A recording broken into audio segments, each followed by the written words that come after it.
ভাইয়া, এই ভাইয়া, তাড়াতাড়ি ওঠ। আব্বু তোর সাথে কি নিয়ে যেন কথা বলবে। এই কথা শুনে আকাশের আব্বু ভয় পালানোর সাথে তানুও কোনো কিছু ভেবে তানুও পালালো।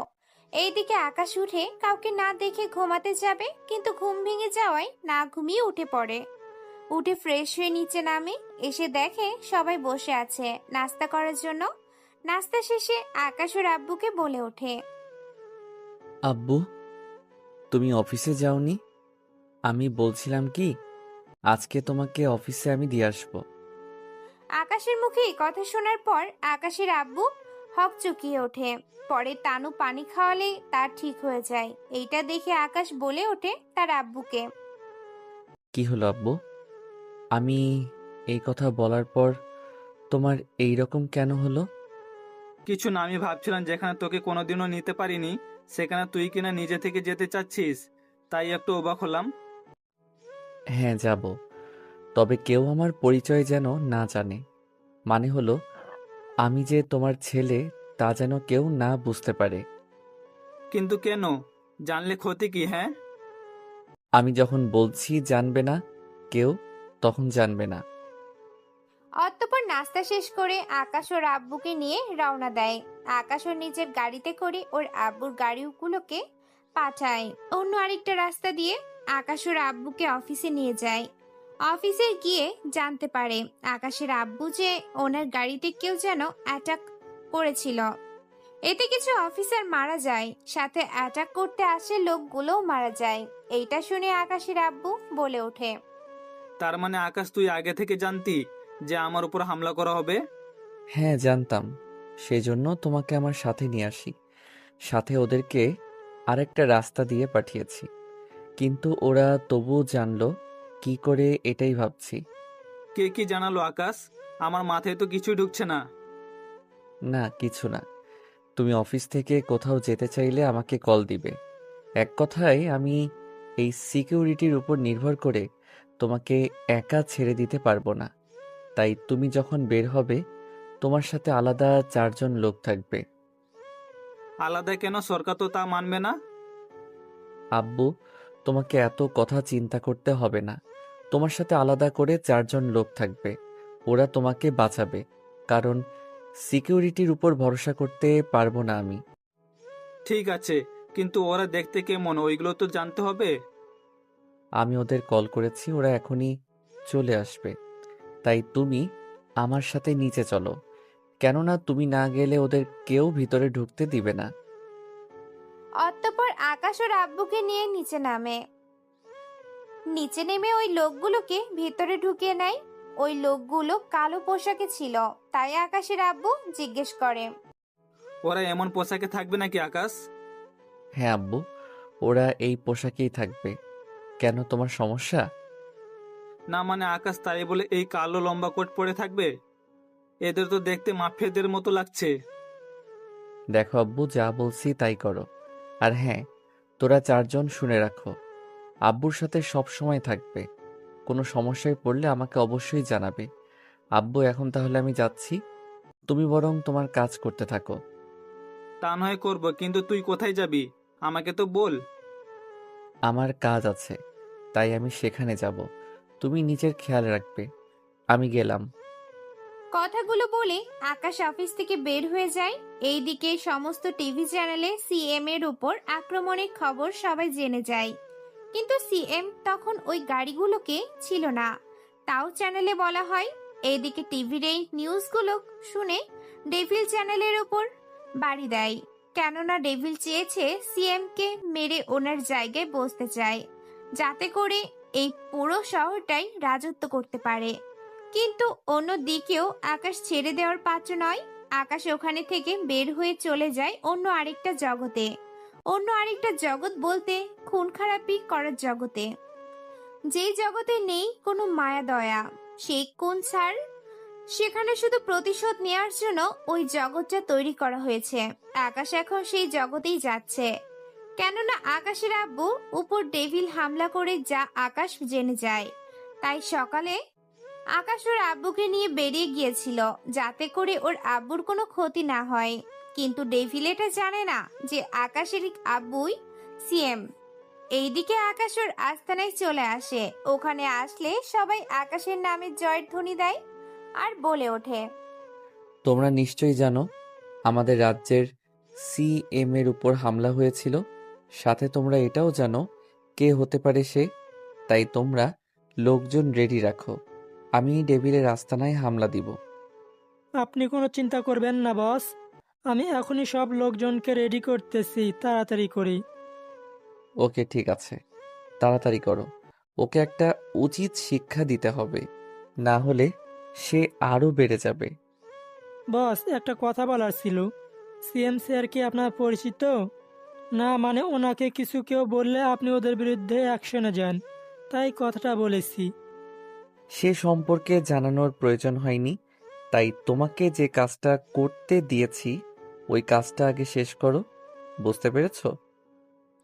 অতঃপর আসিফ চলে যায় লোকজন রেডি করতে। লোকজন রেডি হলে আকাশ ওদের নিয়ে বেরিয়ে পড়ে ডেভিলের লোকদের মারতে। কারণ আকাশ এখানে ডেভিলকে পাবে না, কারণ ডেভিল কখন কোথায় থাকে তা ডেভিলের লোকজনও তেমন একটা জানে না। তবু আকাশ যদি ওর আস্তানায় এভাবে হামলা করতে থাকে, তাহলে ওর আস্তানা আগের চেয়ে দুর্বল হতে থাকবে।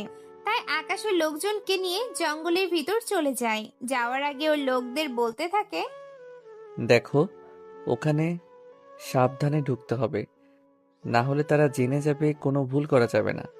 তাই সবাই নিজেদের খেয়াল রাখবে। আকাশ যেতে যেতে কয়েকজনকে মেরে ফেলে। এইভাবে একে একে লোকদের মারছে আর ভিতরে ঢুকতে থাকে। এইভাবে মারতে মারতে আকাশ ওর লক্ষ্যে চলে গেল।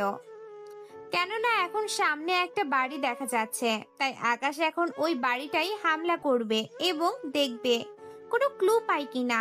তাই ওই বাড়িতে থাকা সবাইকে মেরে ফেলে, শুধু একজনকে বাঁচিয়ে রাখে। ওই লোকটাকে অনেক প্রশ্ন করেছিল আকাশ, কিন্তু কোনো প্রশ্নের উত্তরই দিতে পারছে না ওই লোকটি। তাই আকাশ লোকটাকে মেরে ফেলে চলে আসে। ওখান থেকে বের হয়ে আকাশ ও লোকদের আস্তানায় পাঠিয়ে দিয়ে ওর আব্বুর অফিসে চলে যায় আকাশ। ওখানে গিয়ে অনেক রকমের লোকদের দেখে, কেননা এদেরকে আকাশের সুবিধা মনে হচ্ছে না। তাই আকাশ ওর আব্বুকে ইশারায় বলে লোকদের বের করে দিতে। তিনি তাই করেন। ওই লোকদের চলে যেতে বললে ওরা চলে যায়। এইটা দেখে আকাশের আব্বু বলে ওঠে, আকাশ, ব্যাপারটা কি? লোকগুলোকে বের করতে কেন বললে? তেমন কিছু না আব্বু, এই লোকগুলো কেন এসেছিল? ওদের একটা প্রজেক্টের ব্যাপারে বলেছে, ওই প্রজেক্ট সাইন করে দিতে।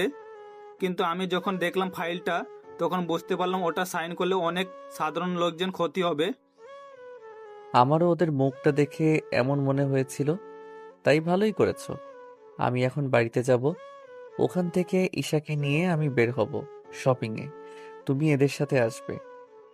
যেমনটা তুই বলবি। তাহলে আমি গেলাম। তবে ওই লোকগুলোর মতিগতি আমার কেন জানি না ভালো লাগছে না। ওরা কিছু একটা প্ল্যান করতে পারে, তাই সাবধানে থাকবে। অতঃপর আকাশ অফিস থেকে বের হয়ে বাড়িতে চলে আসে। বাড়িতে আসার আগেই তনুকে রেডি হতে বলে। তানু রেডি হয়ে নেয় আকাশ আসার আগেই। তানু আসলে আকাশ বেরিয়ে পড়ে। ওরা শপিং মলে ঢোকে। ওখানে তানু এর জন্য কিছু জামা দেখতে থাকে, সাথে আকাশও নিচের জন্য গেঞ্জি শার্ট দেখতে থাকে। আকাশ নিজের জন্য শার্ট পছন্দ হলে ওটা ট্রায়াল দিয়ে দেখার জন্য ট্রায়াল রুমে যায়। এখানে মোট 4টা ট্রায়াল রুম ছিল। আকাশ এক এক করে চেক করে দেখে দরজা বন্ধ। তখন চতুর্থ নাম্বার দরজা ধাক্কা দিতে খুলে গেল। আকাশ ভিতরে ঢুকে সাদা একটা পর্দা সরাতেই দেখলো একটা মেয়ে শাড়ি চেঞ্জ করতেছে। শাড়ি চেঞ্জ করার সময় আকাশ শুধু মেয়েটার নাভিটাই দেখতে পেল, কেননা মেয়েটা আকাশকে দেখা মাত্রই শাড়ি দিয়ে বুকটা ঢেকে নিল। কিন্তু তাতে করে নাভিটা দেখা যাচ্ছে। এর বাহিরে আরো অনেক কিছু দেখতে পেয়েছে, ওইসব আপনাদের না জানলেও চলবে। আকাশকে অমন ভাবে তাকাতে দেখে মেয়েটা যেই চিৎকার করতে যাবে, আকাশ মেয়েটার মুখে হাত দিয়ে আটকে দেয়, যাতে করে মেয়েটার চিৎকার বাহিরে না শোনা যায়। আকাশ মেয়েটা এতটাই কাছে ছিল যে মেয়েটা আকাশের আর আকাশ মেয়েটার বুকে হার্টবিট শুনতে পাচ্ছে। দুজনে কিছুক্ষণ চুপ করে থেকে মেয়েটি ইশারায় আকাশকে হাত সরাতে বলে। আকাশ ব্যাপারটা বুঝতে পেরে হাত সরিয়ে নেয়। মেয়েটি কিছুক্ষণ হাঁপাতে হাঁপাতে বলে, আপনি কি বলুন তো, নক করে তো ঢুকতে পারেন। আপনি দরজা বন্ধ করে দিলেই তো সবকিছু ঠিকঠাক হয়ে গেল। এখন কথা না বাড়িয়ে শাড়ি পরে নিন, আমি বাইরে চলে যাচ্ছি। ঠিক আছে, যান। আর হ্যাঁ, বাইরে গিয়ে আমার জন্য অপেক্ষা করেন।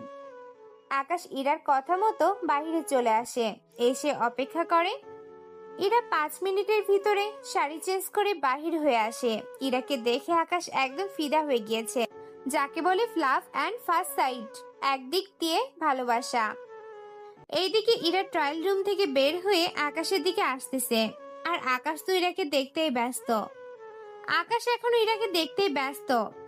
তাই ইরা বিরক্ত হয়ে হাতের তুড়ি বাজালে আকাশের ধ্যান ভাঙে আর বলে ওঠে, আচ্ছা, আপনি তো দেখি ভারী লুচু টাইপের ছেলে। জি, আপনি কি কথাগুলো আমাকে বলেছেন? জি, আপনাকেই বলেছি। আপনাকে ছাড়া কাকে বলবো? কি আমাকে বললেন? তাছাড়া এত লোকজন থাকতে আমাকে কেন কথাটা বললেন? কারণটা হচ্ছে, কোথায় আপনি মন মরা হয়ে থাকবেন সেখানে তা না করে আমার দিকে তাকিয়ে আছেন। তা কোনোদিন কি মেয়ে দেখেননি নাকি? জীবনে অনেক মেয়ে দেখেছি, কিন্তু আপনাকে আজকে যেরকম দেখেছি ওইভাবে কাউকে দেখিনি। আই চুপ চুপ। আচ্ছা, আপনার কি লজ্জা শরম নেই? একটা মেয়েকে দেখার পর আবার তার সামনে তার কথা বলছেন। বারে, মানুষের পিছনে কথা বলার অভ্যাস আমার নেই। যাকে যা বলার সবসময় সামনেই বলি। দোয়া করবেন এরপর থেকে যেন আপনি আমার সামনে না পড়েন। যদি পড়েন তাহলে খুন করে রেখে দিব। কথাগুলো বলে মেয়েটি চলে যায়। এইদিকে মেয়েটির কথা শুনে আকাশ মিটমিট করে হাসে। আকাশ ওখানে দাঁড়িয়ে থাকা অবস্থায় তানু চলে আসে। তানু এসে আকাশকে বলে, ভাইয়া, তোর ট্রায়াল দেয়া শেষ হলে তুই বিল পে কর, আমি ভেতর থেকে আসছি। আরে বোন, লাগবে না, তুই চল, একসাথে বিল দিয়ে হাঁটা ধরবো। ভাইয়া, তুইও না, কখন তোর মতিগতি কি থাকে তা বোঝাই মুশকিল। আকাশ তানুকে নিয়ে বেরিয়ে পড়ে। শপিং মল থেকে বের হয়ে এসে আকাশ ঈশাকে বলে, তানু, তুই এখানে একটু দাঁড়া, আমি গাড়ি নিয়ে এসে তোকে নিয়ে যাব এখান থেকে। আমি তাহলে আছি, তুই যা, তাড়াতাড়ি আসবি।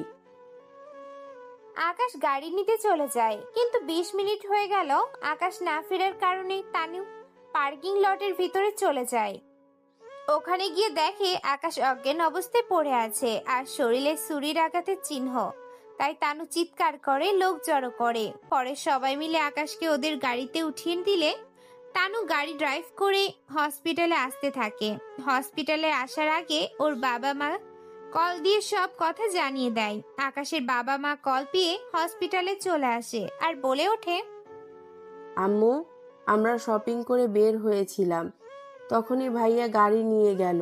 20 মিনিট পার হয়ে যাওয়ার পর আমি ওখানে গিয়ে ভাইয়াকে এই অবস্থায় দেখলাম। কার এত বড় সাহস আমার ছেলেকে মারে? সিকিউরিটি, সিকিউরিটি, কোথায় তোমরা? তাড়াতাড়ি এখানে আসো।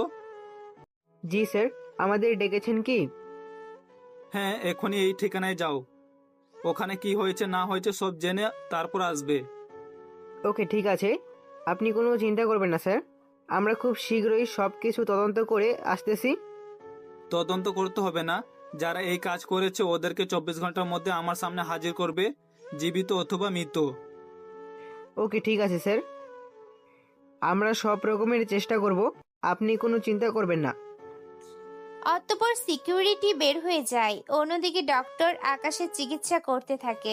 1 ঘন্টা পর ডক্টর বেরিয়ে এলো, তবে মুখে চিন্তার ছাপ নিয়ে। তা দেখে আকাশের বাবা মা ও তানু ওরা চিন্তিত হয়ে পড়েছে।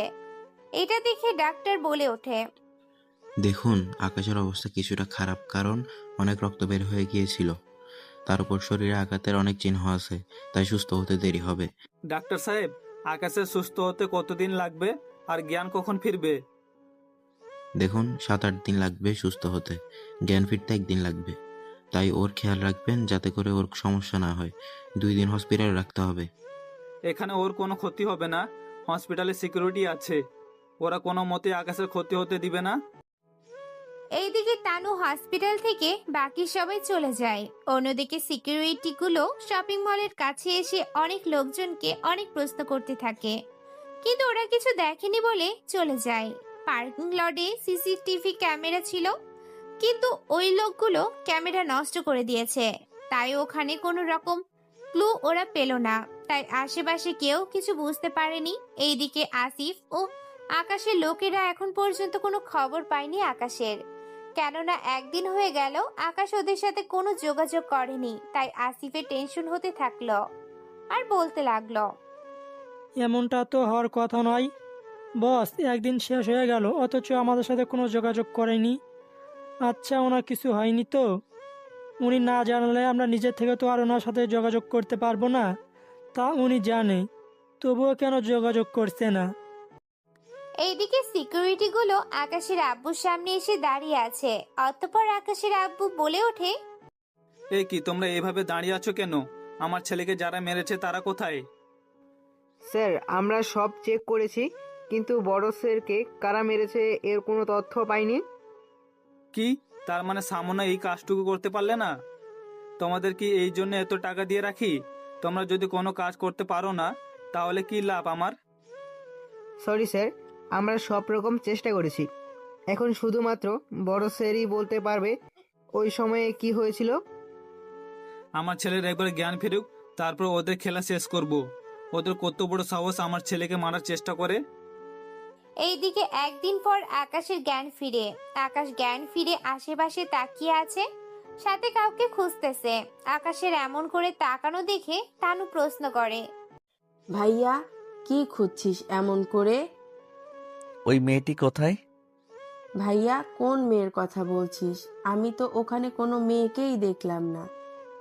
ওখানে একটা মেয়ে ছিল, আমি ওই মেয়েটিকেই বাঁচাতে গিয়ে আমার এমনটা হয়েছে। ভাইয়া, তুই কি বলছিস এগুলো? আমি ওখানে কোনো মেয়েকে দেখিনি। তাছাড়া ওই সময় কি হয়েছিল? ওই সময় ওই সময় কথাগুলো বলে আবার জ্ঞান হারায়। তাই তানু তাড়াতাড়ি করে ডক্টরের কাছে আসে। তানুকে এভাবে আসতে দেখে ডক্টর বলে ওঠে, কি ব্যাপার তানু, তুমি এমন কেন করছো?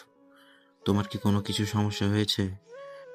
ভাইয়ার জ্ঞান ফিরেছিল, কিন্তু কোনো একটা মেয়ের কথা বলে। আমি ওকে মেয়েটার কথা জিজ্ঞাসা করতে আবার ও জ্ঞান হারায়। আগেই তো বলেছি আমি, এখন ওকে কোনো রকম প্রশ্ন করা যাবে না। তাছাড়া চিন্তা করো না, কিছুক্ষণ পরে জ্ঞান ফিরে আসবে। তুমি তোমার বাবা মাকে কল দাও, ওনারা আসলে নিয়ে যেতে পারবে। ওকে আঙ্কেল, ঠিক আছে। আমি তাহলে সব কিছুর ব্যবস্থা করতেছি। অতঃপর তানু ওর বাবা মাকে কল দিয়ে আসতে বলে। 20 মিনিট পর ওর বাবা মা দুজনে আসে আর এসেই বলে ওঠে, তানু, আকাশের এখন অবস্থা কেমন? আব্বু, এখন তো ঠিক আছে, কিন্তু ভাইয়া জ্ঞান ফিরে একটা মেয়ের কথা বলছিল।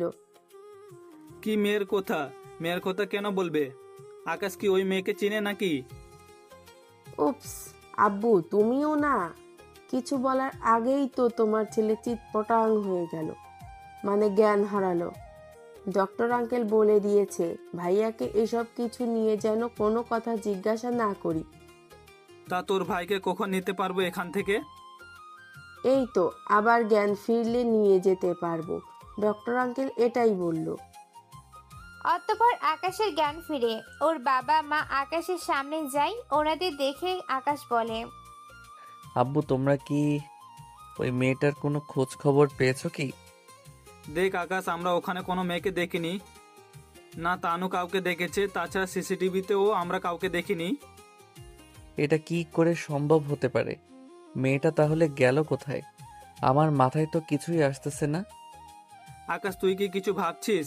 আমাদের বল, তুই কি ভাবছিস? না আব্বু, আমার ফোনটা দাও এবং তার সাথে আমাকে কিছুক্ষণ রেস্ট করতে দাও। এরপর আকাশকে ওর বাবা ফোন দিলে আকাশ ফোন হাতে নিয়ে বিছানার পাশে রেখে ঘুমিয়ে পড়ার ভান করে শুয়ে আছে। সবাই রুম থেকে চলে গেলে আকাশ কল দেয় আসিফকে আর বলে ওঠে, জি বস, বলেন। আপনার কি কোনো কিছু হয়েছে? আপনার দেখি কোনো খোঁজ খবর নেই। আসলে আমার উপর হামলা হয়েছিল। কি বলছেন কি বস? কি হয়েছিল বস? আমাকে একটু খুলে বলেন। বেশি কিছু না, তুই এখন যাবি এই শপিং মলে, ওখানে গিয়ে খোঁজ নে, তাহলে ওই মেয়েটার ব্যাপারে জানতে পারবি। তুই যে করে পারিস খুঁজে বের কর। আপনি কোনো চিন্তা করবেন না বস, যে করেই হোক ওই মেয়েটাকে আপনার সামনে এনে হাজির করব। ওরা কথা বলে কল কেটে দেয়। এইদিকে আকাশ শুয়ে পড়ে। 4 দিন পর আকাশ পুরোপুরি সুস্থ হয়ে যায়। সুস্থ হয়ে আকাশ চলে আসে ওর রাস্তা নাই, কেননা আসিফ ওই মেয়েটাকে খুঁজে বের করেছে। তাই আকাশ ওই মেয়েটার সাথে কথা বলার জন্যই এই মেয়েটাকে তুলে আনে। সেজন্য আকাশ ওই মেয়েটির সামনে গিয়ে দেখে টাইল রুমের ভিতর থাকা মেয়েটা। সেজন্য আকাশ কিছুটা আশ্চর্য হয়ে যায় আর বলে ওঠে, আসিফ, এই কাকে ধরে নিয়ে এসেছিস তোরা? বস, সঠিক মেয়েই তো ধরে এনেছি। এই মেয়েটাই ছিল ওই দিন পার্কিং এরিয়াতে। এই মেয়ে চুপ করে আসিস কেন বল, সেদিন তুই ছিলি ওখানে। বিশ্বাস করুন, আমি কাউকে মারার জন্য কাউকে সুপারিশ করিনি, আর নাই কোনো সাহায্য করেছি। তাহলে সত্যি করে বল, ওই দিন ওখানে কি করেছিলি তুই? সব সত্যি বলতেছি, প্লিজ তবু আমার কোনো ক্ষতি করবেন না। এইদিকে আকাশ কি বলবে বুঝতে পারছে না, কেননা আকাশের ওই দিনের ঘটনা তেমন একটা মনে নেই। শুধু এইটুকুই মনে আছে যে একটা মেয়েকে কতগুলো লোক তুলে নিয়ে যেতে চেয়েছিল। আকাশের মেয়েটিকে বাঁচানোর জন্য গিয়েছিল, কিন্তু মেয়েটি আকাশের পেটে ছুরি ঢুকিয়ে দেয়। এরপর বাকি লোকগুলো আঘাত করতে থাকে। এতে করে আকাশ মেয়েটির চেহারাটা দেখতে পায়নি। সেজন্য আকাশ মেয়েটিকে খুঁজতেছে। কেন এইসব করলো মেয়েটা? তাহলে সব সত্যি বল, তাহলে তোকে যেতে দেব। তাহলে শুনুন, আমি শপিং মল থেকে বের হয়ে গাড়ির কাছে আসি। তখন ওখানে একটা মেয়েকে দেখলাম, কাকু নিয়ে দাঁড়িয়ে আছে। আমি মেয়েটার কাছে যেতেই মেয়েটা ছুরি দেখিয়ে আমাকে ভয় দেখায়। যদি আমি চেঁচামেচি করি তাহলে আমাকে মেরে ফেলবে। আমি ভয় পেয়ে গাড়িতে গিয়ে বসি। এরপর আমি ওখানে একটা ছেলেকে দেখে আসতে। ওই ছেলেটি কে ছিল? মানে ওকে আগে কখনো দেখেছিস কি? হ্যাঁ, দেখেছি, আমি শপিং এর ভেতরে। এরপর কি হলো তাড়াতাড়ি বলেন। এরপর ছেলেটির কাছে আসতেই ওই লোকগুলো ওই মেয়েটার উপর হামলা করতে আসে। তখন ওখানে আসা ছেলেটি ওই মেয়েটিকে বাঁচাতে ওই লোকগুলোকে মারতে থাকে। মার খেয়ে লোকগুলো ওখানেই শুয়ে থাকে। ছেলেটিকে বেঁচে থাকতে দেখে আমি ওখান থেকে চলে আসি। এরপর তুই কি করলি? বিশ্বাস করুন, আমি ওখান থেকে চলে আসি। এরপর কি হয়েছে না হয়েছে আমার কিচ্ছু মনে নেই। আসিফ, এই মেয়েটিকে ছেড়ে দে। তার সাথে যদি পারিস এই মেয়েটার থেকে ওই মেয়েটার বর্ণনা অনুযায়ী যদি কাউকে পাস তাহলে নিয়ে আসবি। এখন এই মেয়েটাকে ওর বাড়িতে পৌঁছে দে। তাই হবে বস, আমি একে দিয়ে আসতেছি। আসিফ মেয়েটার বাঁধন খুলে দেয়। মেয়েটিকে সাড়া পেয়ে ওখান থেকে চলে যায় আসিফের সাথে। যেতে যেতে আসিফ মেয়েটার থেকে সবকিছু শুনতে থাকে ওই মেয়েটার ব্যাপারে। আসিফ মেয়েটিকে ওর বাড়িতে নামিয়ে দিয়ে চলে আসে আস্তানায়। এসেই বলে ওঠে, বস, ওই মেয়েটি যেভাবে বর্ণনা দিয়েছে ওই হিসেবে তো একজনই হতে পারে। কে হতে পারে আসিফ? এটা তো ডেভিলের লোকের কাজ হতে পারে, কেননা ডেভিলের লোকদের মধ্যে এরকম একটা মেয়ে আছে। ও, এখন বুঝতে পারছি। তাহলে এই ডেভিলই যত নষ্টের মূল। কিন্তু বস, এই ডেভিল তো আপনাকে চেনে না ঠিক মতো, তাহলে আপনার উপর হামলা কেন করবে? ও, তোমরা বুঝবে না। এখন তোমরা একটা মিশনে যাওয়ার জন্য প্রস্তুত হও, কেননা আমরা একটা মিশনে যাব। ঠিক আছে বস, তাহলে আমি একজনকে তৈরি হতে বলতেছি তাড়াতাড়ি। আসিফ 10-15 জন লোক তৈরি হতে বলে। ওরা তৈরি হলে আকাশ ওই লোকদের নিয়ে বেরিয়ে পড়ে। ওখান থেকে আকাশ একটা ঘন জঙ্গলের মধ্যে আসে, কেননা এই জঙ্গলে আসলেই আকাশ জানতে পারবে ডেভিলের কোথায় কোথায় আস্তানা আছে। তাই প্রথমে এখানে চলে আসে। এখানে এসে আকাশ ডেভিলের লোকদের মারতে থাকে। এতে করে দুই দলেরই অনেক লোক মারা যায়। আকাশ মারামারির এক পর্যায়ে একটা রুমে ঢুকে যায়, কিন্তু রুমে ঢুকলে অটোমেটিক দরজা বন্ধ হয়ে যায়। এতে করে আকাশ অনেক চেষ্টা করে, কিন্তু কিছুতেই দরজা খোলার কোনো সিস্টেম পাচ্ছে না। আসিফও অনেক চেষ্টা করে, কিন্তু পারছে না খুলতে। কিন্তু এইদিকে পুলিশ চলে আসতে থাকে। এইটা দেখে আসিফ বলে ওঠে, বস, এখন কি হবে? পুলিশ চলে আসছে। তাহলে তোমরা এখান থেকে ফালাও তাড়াতাড়ি। কিন্তু বস, তাহলে আপনার কি হবে? আমার কিছু হবে না। পুলিশ ভিতরে ঢোকার আগেই তোমরা এখান থেকে যত তাড়াতাড়ি পারো বেরিয়ে পড়ো। আকাশের কথায় আসিফ বাকি লোকদের নিয়ে বেরিয়ে পড়ে অন্য আরেকটা রাস্তা দিয়ে। এইদিকে পুলিশ ভিতরে ঢুকে সবকিছু চেক করতে থাকে। ওরা ওখানে অনেক লোককেই মৃত অবস্থায় পড়ে থাকতে দেখে, কিন্তু ওরা পরক্ষণেই ওদের ওই দরজার দিকে চোখ যায়, কেননা দরজার সামনে লেখা ছিল কন্ট্রোল রুম। তাই ওরা নিজের মধ্যে বলা বলি করতে থাকে। এই তোমরা যে করেই পারো, এই দরজা ভাঙতে যা যা লাগে সবকিছু নিয়ে এসো। এইদিকে ওরা দরজা ভাঙার জন্য মেশিন পত্র নিয়ে আসে। অন্যদিকে আকাশ দরজা থেকে অনেক দূরে দাঁড়িয়ে আছে, কেননা নয়তো দরজা ভাঙার ফলে আকাশ আহতও হতে পারে। ওরা অনেকক্ষণ কাজ করার পর দরজা ভাঙতে সক্ষম হয়। দরজা ভেঙে ওরা ভিতরে গিয়ে আকাশকে দেখে আর বলে ওঠে, কোনো চালাকি নয়, হাত উপরে উঠে বাহিরে চলে আয় তাড়াতাড়ি। পুলিশ কথায় আকাশ হাতগুলো উপরে তুলে বের হয়ে আসে, কেননা এখানে কোনো সমস্যা করলে চলবে না। তাই ওদের কথা মতো বেরিয়ে আসলো। ওরা আকাশের হাতে হাত করা পরিয়ে গাড়িতে তুলে নিল।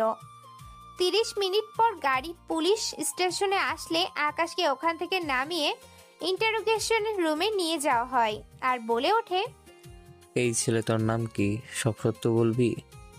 আমার নাম পারভেজ হোসেন আকাশ।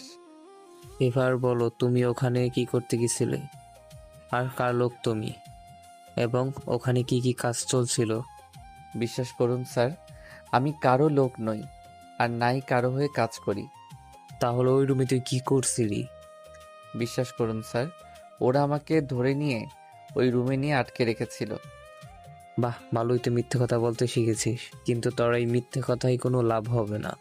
তাই সত্যিটা বলে দে, নয়তো এমন মার মারবো যে সারা জীবনে এই মারের কথা ভুলতে পারবি না। বিশ্বাস করুন স্যার, আমি কারো হয়ে কাজ করি না, আমায় বিশ্বাস করুন স্যার। বুঝতে পারছি, এভাবে কাজ হবে না, তোকে রিমান্ডে দিতে হবে। এই ওকে রিমান্ড রুমে নিয়ে আয়। আমি একটা কল করি, উকিল ঠিক করব। ঠিক আছে, কিন্তু যা করার তাড়াতাড়ি করবি কিন্তু। এখন হয়তো আপনারা ভাবছেন জেলের ভিতর তো ফোন ইউজ করতে দেয় না, তাহলে এখানে কেন ফোন ইউজ করতে পারছে? তাহলে এই ব্যাপারে আপনার কিছু বলতেই হয়। আপনারা যা বাংলাদেশের জেল সম্পর্কে জানেন, কিন্তু অন্য দেশে জেল অন্যরকম। ওখানে আপনার গায়ে হাত তোলার জন্য কোর্ট থেকে পারমিশন লাগে, কিন্তু বাংলাদেশে, ইন্ডিয়া এবং আরো 4-5টা রাষ্ট্র আছে যেগুলোতে পুলিশ ইচ্ছে করলে আসামিদের মারতে পারে, কিন্তু বাকি দেশগুলোকে তা করতে পারে না, কিন্তু কয়েকটা থাপ্পড় এবং বাড়ি দিতেই পারে। সেজন্য আকাশ ওই থাপ্পড় না খাওয়ার জন্যই কল দিতে রাজি হয়ে যায়। চলুন এবার গল্পে আসি। আকাশ কাকে যেন কল দেয়। কল দেওয়ার 20 মিনিটের মধ্যে থানার সামনে কয়েকটা গাড়ি আসে। পুলিশ থানার বাইরে গিয়ে দেখে সিএম গাড়ি, আর ওনার গাড়ির সাথে পুলিশ ও অন্য কমান্ডো তো আছেই। সিএম কে দেখে পুলিশ অফিসার দৌড়ে এসে সালাম দেয় আর বলে ওঠে, আসসালামু আলাইকুম স্যার, আপনি হঠাৎ করে এখানে, কোনো সমস্যা হয়েছে কি স্যার? ওয়ালাইকুম আসসালাম ওয়া রাহমাতুল্লাহি বারকাতু। সব কথা কি এখানেই বলবেন, নাকি আমায় ভিতরে যেতে দিবেন? অফকোর্স স্যার, ভিতরে আসেন। আকাশের আব্বু ভিতরে যায়। পুলিশ অফিসার ওনাকে চেয়ার এনে দেয় বসার জন্য। উনি চেয়ারে বসে। তখন উনি ইন্টারোগেশন রুমে আকাশকে দেখতে পায়, তাই উনি অফিসারকে জিজ্ঞেস করে, ওই ছেলেটার অপরাধ কি, কেন ওকে ধরে নিয়ে এসেছেন? স্যার, আমরা জঙ্গলের ভিতর একটা বাড়িতে রেডি করি, তখন ওই বাড়িতে যারা ছিল তাদের মধ্যে সবাই মারা গিয়েছে ওখানে। ওনাকে আমরা একটা রুমে পাই ওখানে। পরে আমরা ওই রুমটা যন্ত্রপাতি দিয়ে ভেঙে এই লোকটাকে পাই। তাই আমরা ওকে নিয়ে এসেছি, যাতে করে ওর কাছ থেকে কোনো তথ্য আমরা পেতে পারি। ওকে ছেড়ে দাও। কিন্তু স্যার কেন? কারণটা তোমার না জানলেও চলবে। এর আগেও ওর উপর হামলা করা হয়েছিল, অনেক কষ্ট করে ওকে বাঁচাই। যখন আবার সুস্থ হয়েছে তখন ওই লোকগুলো ওকে হয়তো আবারও তুলে নিয়ে গেছিল। যদি এমনটা হয় তাহলে আমি ওকে ছেড়ে দিচ্ছি, কিন্তু উনি আমাদের একবারও বলেনি যে আপনি ওর পরিচিত হন। ও এমনই, কোথাও পাওয়ার দেখাতে চায় না। ঠিক আছে স্যার, আমি অক্ষুনি ছেড়ে দিচ্ছি। আকাশকে ছেড়ে দেওয়া হলো। আকাশ ওর আব্বুর সাথে বাড়ির থেকে আসতে থাকে, কিন্তু পথে আকাশকে ওর আব্বু একের পর এক প্রশ্ন করেই যাচ্ছে, কিন্তু আকাশ কোনো প্রশ্নের উত্তরই দিচ্ছে না। বাড়িতে আসার পর আকাশ ভাবতে থাকে কিভাবে কি করতে হবে। সেসব ভাবা শেষ হয়ে গেল আকাশের। তার সাথে আসিফকে কল দিয়ে জানে দেশ যে আকাশ এখন ঠিক আছে, কেননা ওদেরকে যদি না জানানো হয় ব্যাপারটা, তাহলে ওরা টেনশন করতে পারে। পরের দিন সকালে তানু আকাশের রুমে এসে হাজির হয় আর বলে ওঠে, ভাইয়া তোকে একটা কথা বলার ছিল। কি কথা বল। তাছাড়া তোর মুখটা এভাবে শুকনো দেখাচ্ছে কেন? আসলে হয়েছে কি, আমাকে কয়েকদিন ধরে কয়েকটা ছেলে রাস্তায় বিরক্ত করে যাচ্ছে। কি কয়েকদিন ধরে বিরক্ত করছে? আর তুই এখন বলতেছিস আমাকে? আমি ওদের অনেক রকম ভয় ও দেখিয়েছি, কিন্তু এতেও কোনো রকম কাজ হলো না, তাই এখন তোকে জানালাম। আচ্ছা তুই নিচে যা, আমি ফ্রেশ হয়ে আসতেছি। তানু নিচে গিয়ে ওর আব্বুর সাথে কথা বলতে থাকে। এর মাঝে আকাশ তৈরি হয়ে নেয়। ওরা নাস্তা করে বেরিয়ে পড়তে যাবে, তখন তানু বলে ওঠে, এটা কি পড়েছিস? একটু সুন্দর করে সেজে আয়। আমি তো ওখানে। ভাইয়া। আচ্ছা বোন, যাচ্ছি। আকাশ উপরে গিয়ে রেডি হয়ে নেয়, কেননা আকাশ মারামারি করার উদ্দেশ্যে রেডি হয়েছিল, কিন্তু এখন আবার চেঞ্জ করতে বলেছিল। সেজন্য একটু অবাক হয় আকাশ, তাই এবার রেডি হয়ে বেরিয়ে এলো। ওখান থেকে তানুকে নিয়ে বেরিয়ে পড়লো ভার্সিটির উদ্দেশ্যে। পথে যেতে ওরা অনেক কথা বলতে থাকে, কিন্তু তানু একবারও ওই ছেলেদের কথা বলছে না। এইটা দেখে আকাশ বলে ওঠে, তনু, ব্যাপারটা কি বলতো? তুই তো বলেছিলি তোকে বিরক্ত করে কোন ছেলেগুলো, কিন্তু এখন তো কাউকে দেখছি না। আরে ভাইয়া, ওটা তো ভার্সিটির ভেতরে।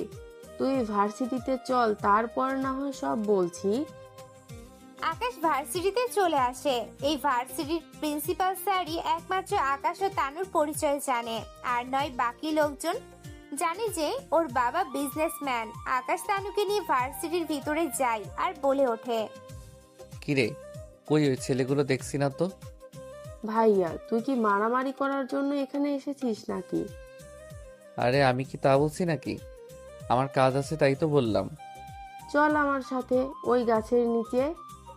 তানু আকাশকে নিয়ে চলে যায় গাছের নিচে। ওখানে গিয়ে ওরা বসে বসে কথা বলতে থাকে। তখন তানুর বাকি বান্ধবীগুলো আসতে থাকে, ওরাও গাছের নিচে বসে পড়ে। কিন্তু আকাশ এতগুলো মেয়ের মাঝে একটা মেয়েকে চেনা চেনা লাগছে আকাশের, আর বলে ওঠে, আচ্ছা, আপনাকে আমার খুব চেনা চেনা লাগছে কেন? এইদিকে ইরা আকাশের দিকে তাকায়। ইরা ও আকাশকে কিছুটা পরিচিত মনে হচ্ছে, তাই ইরা বলে ওঠে, আমারও আপনাকে কিছুটা চেনা চেনা মনে হচ্ছে। আমার মনে হয় আমি যদি ভুল না করি তাহলে আমি শপিং মলে থাকা ওই মেয়েটি, যাকে আমি কথাটা বলার আগেই ইরা উঠে গিয়ে আকাশের মুখ চেপে ধরে। এতে ওরা সবাই কিছুটা আশ্চর্য হয়। পরে ব্যাপারটা বুঝতে পেরে ইরা হাত সরিয়ে নেয়, কেননা আকাশ যদি শপিং মলের ঘটনাটা বলে দেয় তাহলে ওরা সবাই ইরাকে নিয়ে মজা করতে থাকবে। তাই ইরা বাধ্য হয়ে এমনটা করলো। এইসব কিছু দেখে তানু তো বলেই ওঠে, ইরা, তুই কি ভাইয়াকে আগে থেকেই চিনিস? চিনি মানে আমাদের তো আগেও দেখা হয়েছিল। ট্রায়া। আপনি চুপ করবেন? কি রে, এভাবে চেঁচাচ্ছিস কেন? তোর ভাইয়াকে চুপ থাকতে বল, নয়তো এখানে গলার টিপে ধরবো। আচ্ছা আমি চুপ করলাম। তানু, তুই এখানে কেন এনেছিস? তুই তো বলেছিলি তোকে কিছু ছেলে বিরক্ত করছে, তাহলে ওই ছেলেগুলো কোথায়? কি? আপনি এখানে এসে ছেলেদের মারবেন? আপনাকে দেখে তো অতটা সাহসী বলে মনে হচ্ছে না। ভাইয়া, ওরা তো মনে হয় আজকে আসেনি। তাহলে আমি বরং যাই, তুই এখানে আড্ডা দে। ভাইয়া, আরো কিছুক্ষণ থাক আমাদের সাথে। না রে বোন, অনেক কাজ বাকি আছে। কাজ তো থাকবেই। আপনি নিজে তো কাজ করতে পারেন না, এখন গিয়ে হয়তো বাবার বিজনেস দেখবেন, তাই তো? এই, আপনাকে কেন বলতে যাব আমি? বাহ, বললে কি আমি আপনার সাথে যাব নাকি? আপনাকে কে নিচ্ছে আমার সাথে? তানু, আমি যাচ্ছি, তুই থাক। আকাশ ওখান থেকে কিছুটা দূর চলে আসে গাড়ি করে। কিছু দূর আসার পর তানু কল দেয়, তাই আকাশ কল রিসিভ করে বলে ওঠে, হ্যালো হ্যালো তানু, কথা বল তানু। ফোনের ওপাশ থেকে কথা শোনা যাচ্ছে না, তাই আকাশ যেই কল কাটতে যাবে তখনই ফোনে কোনো ছেলের কণ্ঠের আওয়াজ পায় আকাশ। তাই আকাশ গাড়ি ঘুরিয়ে চলে আসে ভার্সিটিতে। ভার্সিটিতে এসে দেখে গাছের নিচে তানু ও ওর বান্ধবীরা বসে আছে। ওদের পাশে দাঁড়িয়ে আছে কয়েকটা ছেলে, কিন্তু ওদের দেখে মনে হচ্ছে ওরা তানুর পরিচিত না। তাই আকাশ ওদের কাছে যায় আর বলে ওঠে। এখানে কি হচ্ছে? কিন্তু আকাশের কথার কোনো রিপ্লাই আসলো না। ছেলেগুলো কথা বলেই যাচ্ছে। তাই আকাশ একটা ছেলের ঘাড়ে হাত রাখে। এতে করে বাকি সবাই কথা বন্ধ করে দিয়ে পিছনে ফিরে তাকায় আর বলে ওঠে। কে রেহ, তুই আমার ঘাড়ে হাত দিয়েছিস? তুই জানিস আমি কে? আমি জানি না দেখেই তো জানতে এসেছি। বাহ, তোর সাহস দেখে আমি অবাক হয়ে যাচ্ছি। যেখানে পুরো ভার্সিটির সবাই আমাকে ভয় পায়, সেখানে তুই কি না আমার ঘাড়ে হাত রেখে কথা বলছিস? ও তাই নাকি? তা পুরো কলেজে এতগুলো মেয়ে থাকতে আমার বোনকেই তোর চোখে পড়লো? কি করব বল, তোর বোন তো আসলে একটা সেক্সি মাল। কথা বলে শেষ করার আগেই আকাশ রকির গালে একটা খুশি দেয়। এতে করে রকি কিছুটা দূরে গিয়ে পড়ে। এতে রকির সাথে থাকা ছেলেগুলো অবাক হয়ে যায়, সাথে করে ভার্সিটির সবাই। কেননা এই ভার্সিটির সবাই মোটামুটি রকির পরিচয় জানে। তাই কেউ রকির সাথে কথা বলতে আসে না। সবার সাথে সাথে ইরাও অবাক হয়, কেননা রকি অনেক খারাপ ছেলে, তার সাথে অনেক পাওয়ারও আছে ওর। আকাশ রকিকে মারতে থাকে, সাথে ওর বন্ধুদেরও। ওদের মেরে মেরে সবাইকে মাটিতে শুয়ে দেয় আকাশ। এতে করে ইরা সব ভার্সিটির সবাই অনেক খুশি হয়। ওদের মেরে আকাশ তানুর কাছে যায় আর বলে ওঠে। আর কোনো ভয় নেই তানু, চল তোকে নিয়ে বাসায় যাই। একা একা রেখে যাওয়াটা ঠিক হবে না। আকাশ যখনই তানুকে নিয়ে আসতে যাবে তখনই আহ, কেননা ইরা হাতে গুলি লেগেছে। আকাশ তখন তানুকে নিয়ে যেতে থাকে। তখন রবি তাকে গুলি করতে গেলে এরা আকাশের সামনে চলে আসে, যার কারণে ইরার হাতে গুলি লাগে। গুলির শব্দ শুনতে পেয়ে আকাশ পিছনে তাকায়, দেখে রকির হাতে বন্দুক আর ইরার হাতে রক্ত। তাই আকাশ তার পায়ের থেকে বন্দুক বের করে রকিকে গুলি করে। এতে করে রকির গায়ে গুলি লাগে এবং রকি মাটিতে পড়ে যায়। অতঃপর আকাশ ইরাকে কোলে নিয়ে গাড়িতে বসায়, সাথে তানু বসে যায়। গাড়ি নিয়ে হসপিটালে চলে আসে এবং হসপিটালে ওর পরিচিত ডাক্তারকে দেখায় আর বলে ওঠে। ডক্টর আঙ্কেল, ওর গুলি লেগেছে, ওকে আপনি সুস্থ করে তুলুন। আকাশ চিন্তিত হওয়ার কারণ নেই। গুলি হাতে লেগেছে, তেমন কোনো সমস্যা হবে না। আমি দেখতেছি ব্যাপারটা, তোমরা এখানে অপেক্ষা করো। অতঃপর আকাশ আর তানু অপেক্ষা করতে থাকে। এইদিকে রকির বন্ধুরা রকিকে তাড়াতাড়ি করে হসপিটালে নিয়ে আসে। এদিকে রকির অবস্থাও অনেক খারাপ, কেননা রকির পেটে গুলি লাগার কারণে অনেক রক্ত বের হয়ে গেছে। এইদিকে রকির বাবাকে খবর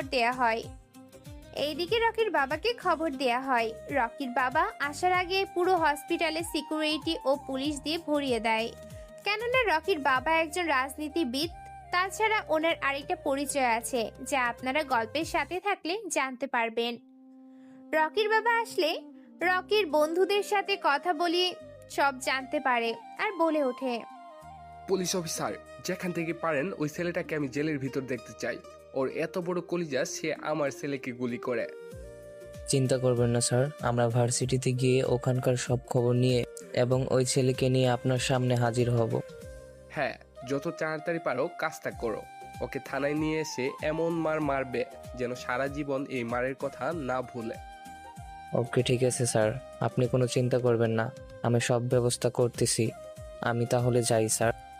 এইদিকে ইরার অপারেশন শেষের দিকে, কিন্তু ডক্টর বের হয়ে এসে বলে ওঠে আকাশের উদ্দেশ্যে। আকাশ, ইমার্জেন্সি করে পেশেন্টের রক্ত লাগবে A+।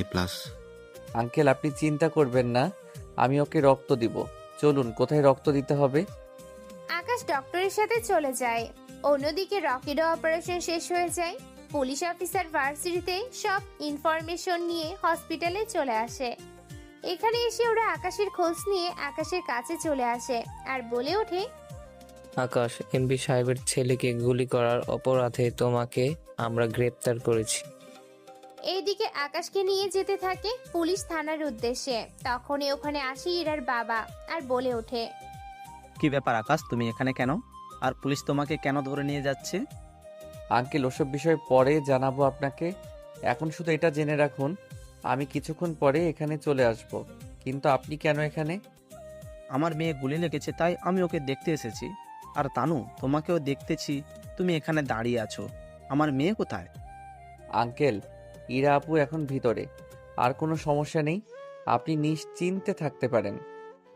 এইদিকে আকাশকে পুলিশ নিয়ে যেতে থাকে, তা আসিফ দেখে ফেলে, তাই বাকি লোকদের খবর দেয়। এইদিকে পুলিশ আকাশকে নিয়ে যেতে থাকে, অন্যদিকে আকাশের লোক পুরো রাস্তা গাড়ি দিয়ে আটকে রেখেছে, যাতে করে পুলিশের গাড়ি সামনে না যেতে পারে। আসিফ গাড়ি থেকে নেমে গুলি করতে থাকে পুলিশের উপরে, কিন্তু পুলিশের গায়ে গুলি না করে তাদের পায়ে গুলি করে, যাতে ওরা বেঁচে থাকে, আর বলে ওঠে, দেখুন, আমরা আপনাদেরকে মারতে আসিনি, আমরা এসেছি আকাশ ভাইকে নিয়ে যেতে। তাই আপনারা যদি ভালো চান তাহলে আকাশ ভাইকে ছেড়ে দিন। এইদিকে পুলিশের কোনো কিছু করার ছিল না, কেননা ওরা ছিল ৫-৬ জন আর মাফিয়ারা ছিল ৫-৬টা গাড়ি, তাই ওরা ভয় পেয়ে আকাশকে ছেড়ে দেয়। আকাশ ওদের কাছ থেকে এসে আসিফের গাড়িতে চলে আসে এবং গাড়িতে বসে যায়।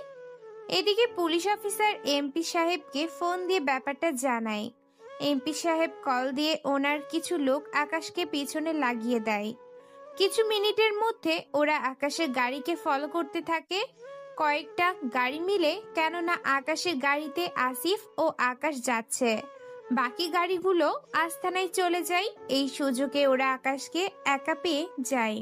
ওরা আকাশের সাথে গাড়ি ধাক্কা দিতে দিতে জঙ্গলে চলে আসে। জঙ্গলের ভিতরে গাড়ি থেমে আকাশ গাড়ির ভিতর থেকে নেমে যায়, ও এবং আসিফও। অন্যদিকে ওদের সামনে ৩-৪টা গাড়ি থেকে পাড়ায় ২০ জনের মতো লোক আর নামে। ওরা নেমেই গুলি করতে থাকে, এতে করে আকাশের গাড়ির অবস্থা খারাপ হয়ে যায়। কিন্তু আকাশ, আসিফ ওরা দুজনে মিলে গুলি করতে থাকে, এতে করে ওদের কয়েকজন লোক মারা যায়। সাথে যে কয়েকজন আছে তারা ভয় পেয়ে গাড়ি নিয়ে চলে যায়। ওরা চলে যাওয়াতে আকাশ আসিফকে নিয়ে চলে আসে। আকাশ আসিফকে জঙ্গলের ভিতর পাঠিয়ে দিয়ে আকাশ চলে আসে হসপিটালে, আর এসে বলে ওঠে, আঙ্কেল আঙ্কেল, ইরা এখন কেমন আছে? ভাইয়া, তুই এসেছিস, আমি তো আব্বুকে কল দিয়েছি, সব কিছু জানালাম যে তোকে পুলিশ ধরে নিয়ে গেছে। আচ্ছা, সেসব পরে দেখা যাবে, এখন তাড়াতাড়ি করে বল ইরা কেমন আছে। ভাইয়া, এখন ইরা আপু অনেক ভালো আছে, কিন্তু জ্ঞান এখনো ফেরেনি। কিন্তু তোর এই অবস্থা কেন? পরে সব বলবো। আঙ্কেল, আপনি একটা কাজ করুন, ইরাকে বাড়িতে নিয়ে যান, কেননা এখানে থাকাটা ঠিক হবে না।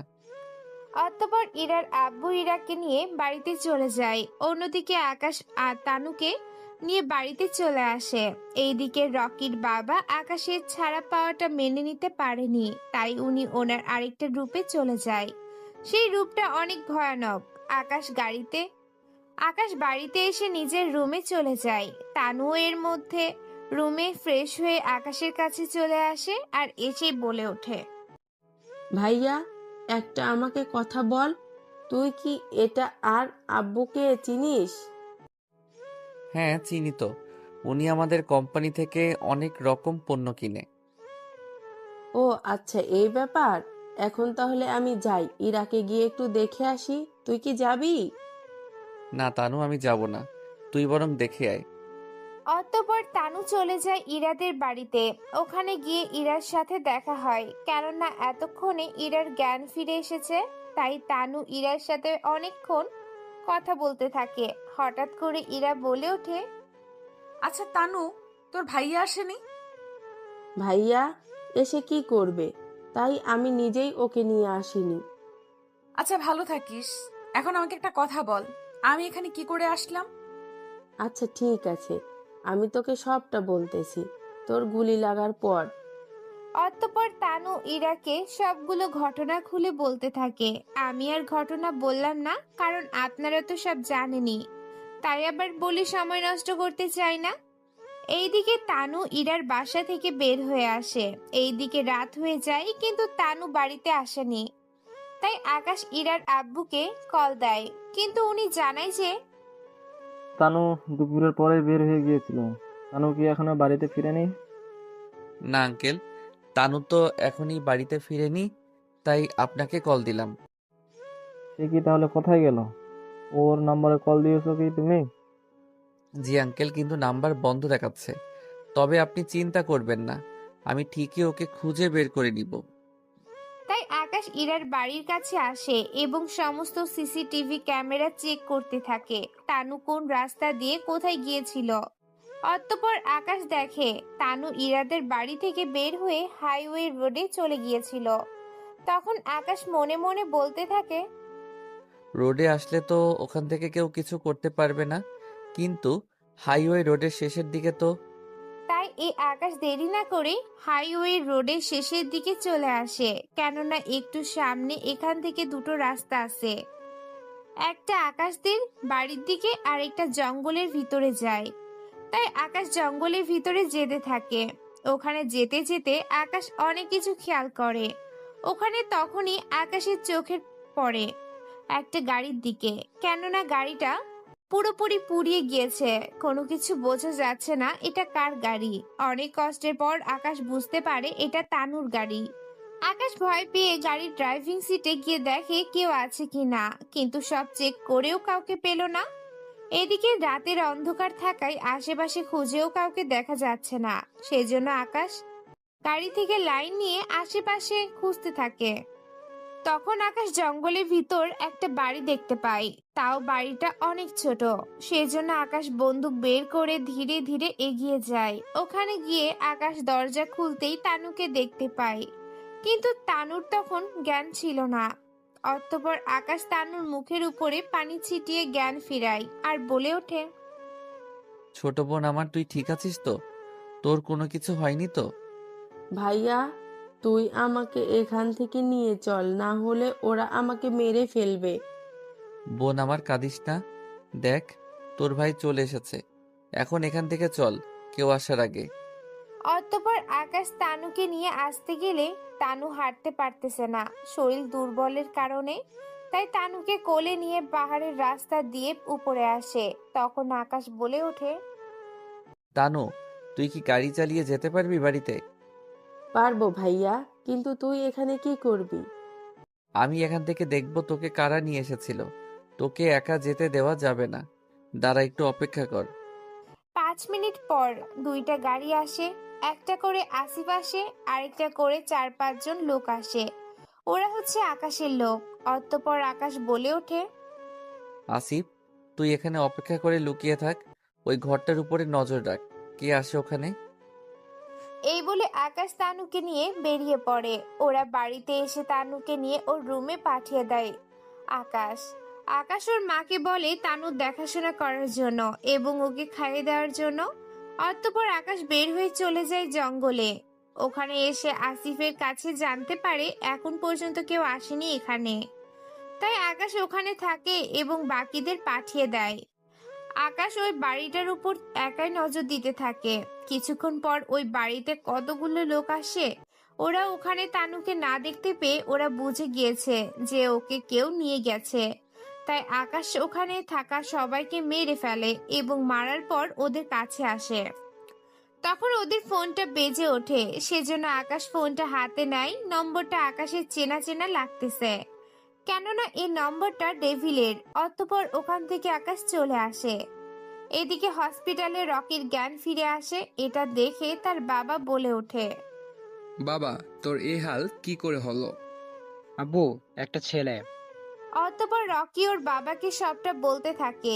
এদিকে পুলিশ রকির বাবাকে কল দিয়ে জানায় আকাশ পুলিশের হাত থেকে পালিয়ে যায়। তাই পুরো শহরে আকাশকে ধরার জন্য পুলিশ লাগিয়ে দেয়।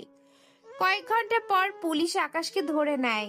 আকাশ কখনো ভাবেনি পুলিশ ওদেরকে নজরদারি করবে। পুলিশ আকাশকে নিয়ে এসে লকআপের ভিতরে ঢুকিয়ে রাখে এবং সাথে করে এমপি সাহেবকে কল দেয় আর বলে ওঠে, স্যার, আপনি যেমনটা বলেছিলেন, তুলে নিয়ে এসেছি ওই ছেলেকে। সাব্বাস, ওকে বেঁধে রাখ, আমি এসে ওর ব্যবস্থা করব। ওকে, ঠিক আছে স্যার। এদিকে হয়তো আপনারা ভাবছেন আকাশকে কিভাবে পুলিশ ধরলো, তাহলে শুনুন। আকাশ সকালবেলা ইরাকে দেখার জন্য ওদের বাড়িতে যায়। ওখানে ইরার আব্বুর সাথে দেখা হয়। অতঃপর আকাশ বলে ওঠে, আসসালামু আলাইকুম, কেমন আছেন আঙ্কেল আপনি? ওয়ালাইকুম সালাম। ওয়া রহমতুল্লাহ। আলহামদুলিল্লাহ। এই তো ভালো আছি, তবে মেয়েকে নিয়ে অনেক চিন্তিত। আপনি কোনো চিন্তা করবেন না আঙ্কেল, দেখবেন সব ঠিক হয়ে যাবে। তাহলে তো ভালোই হয়। তুমি নিশ্চয়ই ইরাকে দেখতে এসেছো। হ্যাঁ আঙ্কেল, আপনি ঠিক বলেছেন, আমি ইরাকে দেখতে আসছি। ইরা তো উপরে আছে, তুমি গিয়ে ওর সাথে দেখা করে কথা বলো। আচ্ছা ঠিক আছে আঙ্কেল।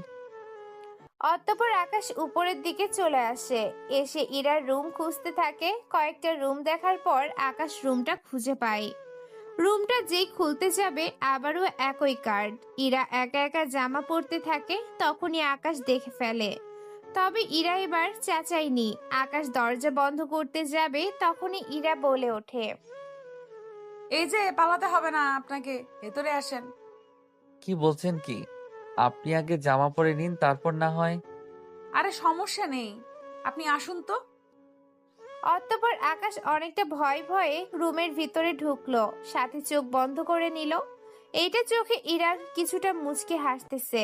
অতঃপর সে বলে ওঠে, কি ব্যাপার, চোখ বন্ধ করে কেন রেখেছেন? না মানে আসলে আপনার জামা ঠিক নেই সেজন্য।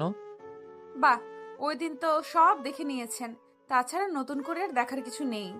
তাই চোখ মেলে আমাকে জামা পরতে সাহায্য করেন। কি বলছেন কি? আপনার মাথা ঠিক আছে তো? আমি পরাবো জামা আপনাকে। বারে, আপনি পড়ালে অসুবিধাটা কোথায়? আপনি একটা মেয়ে আর আমি একটা ছেলে, এইভাবে। কিচ্ছু হবে না, তার আগে দরজা বন্ধ করে নিন। অতঃপর আকাশ দরজা বন্ধ করে ইরার কাছে আসে এবং ইরাকে জামা পরাতে সাহায্য করে। আকাশ জামা পরার সময় হাত কাঁপছিল, তা দেখে ইরার হাসি পাচ্ছে। অতঃপর ইরা বলে ওঠে, কি ব্যাপার, আপনার হাত এভাবে কাঁপছে কেন? না মানে মানে আসলে কোন যে ভাষা বলছেন কিছুই তো বুঝতে পারছি না। আসলে কোনো মেয়ের গায়ে কখনো জামা পরা তো দূরের কথা, কখনো হাত দেইনি। সমস্যা নেই, কারো গায়ে না দিলে আমার গায়ে দেবেন। আপনার গায়ে কেন দিব বললেন তো? আপনাকে এসব জানতে হবে না। আমাকে দেখা হয়ে গেলে আসতে পারেন। আর হ্যাঁ, যাওয়ার আগে নাম্বারটা দিয়ে যান। কেন আপনাকে কেন নাম্বার দিব? তাছাড়া আমার নাম্বার আপনি কি করবেন? প্রেম করব আপনার সাথে, এতে করে আপনার সমস্যা আছে কি? না, আমার কোনো সমস্যা নেই, আমি এখন যাই। একটু দাঁড়ান। আকাশ ওখানে দাঁড়িয়ে থাকলে ইরা এসে আকাশকে জড়িয়ে ধরে, সাথে আকাশের ঠোঁটে ঠোঁট লাগিয়ে কিস করতে থাকে। কিছুক্ষণ পরে আকাশকে ছেড়ে দেয়। এইটা দেখে আকাশ মনে মনে বলে ওঠে, কি ব্যাপারটা কি? মেয়েটার মাথায় সমস্যা হলো নাকি? কোনো সমস্যা হয়নি, তবে এইটুকু মনে রাখবেন, আপনি অনেক আগে থেকেই আমার মনটা দখল করে নিয়েছেন। এই মনে অন্য কেউ আসতে পারবে না, এবং তুমিও তোমার মনে অন্য কাউকে আসতে দিতে পারবে না। তার মানে আমি ধরে নিব কি? হ্যাঁ, ঠিক ধরেছ। এখন তোমাকে কোনো কিছুই বলার প্রয়োজন নেই। 5 দিন পর আমার জন্মদিন।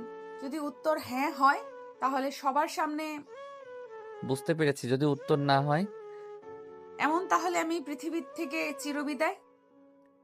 আরো কিছু বলার আগেই আকাশ হাত দিয়ে থামিয়ে দেয়। ইরার রুম থেকে বের হয়ে গাড়িতে ওঠে এবং গাড়িতে চালাতে থাকে। তখন কিছু দূর যাওয়ার পর পুলিশ চেকপোস্টের পর আকাশকে গ্রেফতার করে। এরই ভিতর পুলিশ স্টেশনে এমপি সাহেব চলে আসে এবং বলে ওঠে, অফিসার, কোন ছেলে আমার রকিকে মেরেছে দেখান তো। এই তো স্যার, আপনার সামনে এই ছেলেটা। তাই এই ছেলেটাকে মারতে থাক, যতক্ষণ পর্যন্ত বেঁচে থাকবে ততক্ষণ পর্যন্ত মারবি। কিন্তু স্যার, এটা রিস্ক কাজ হয়ে যাবে। তাহলে আমি এখানে আছি কোন কারণে?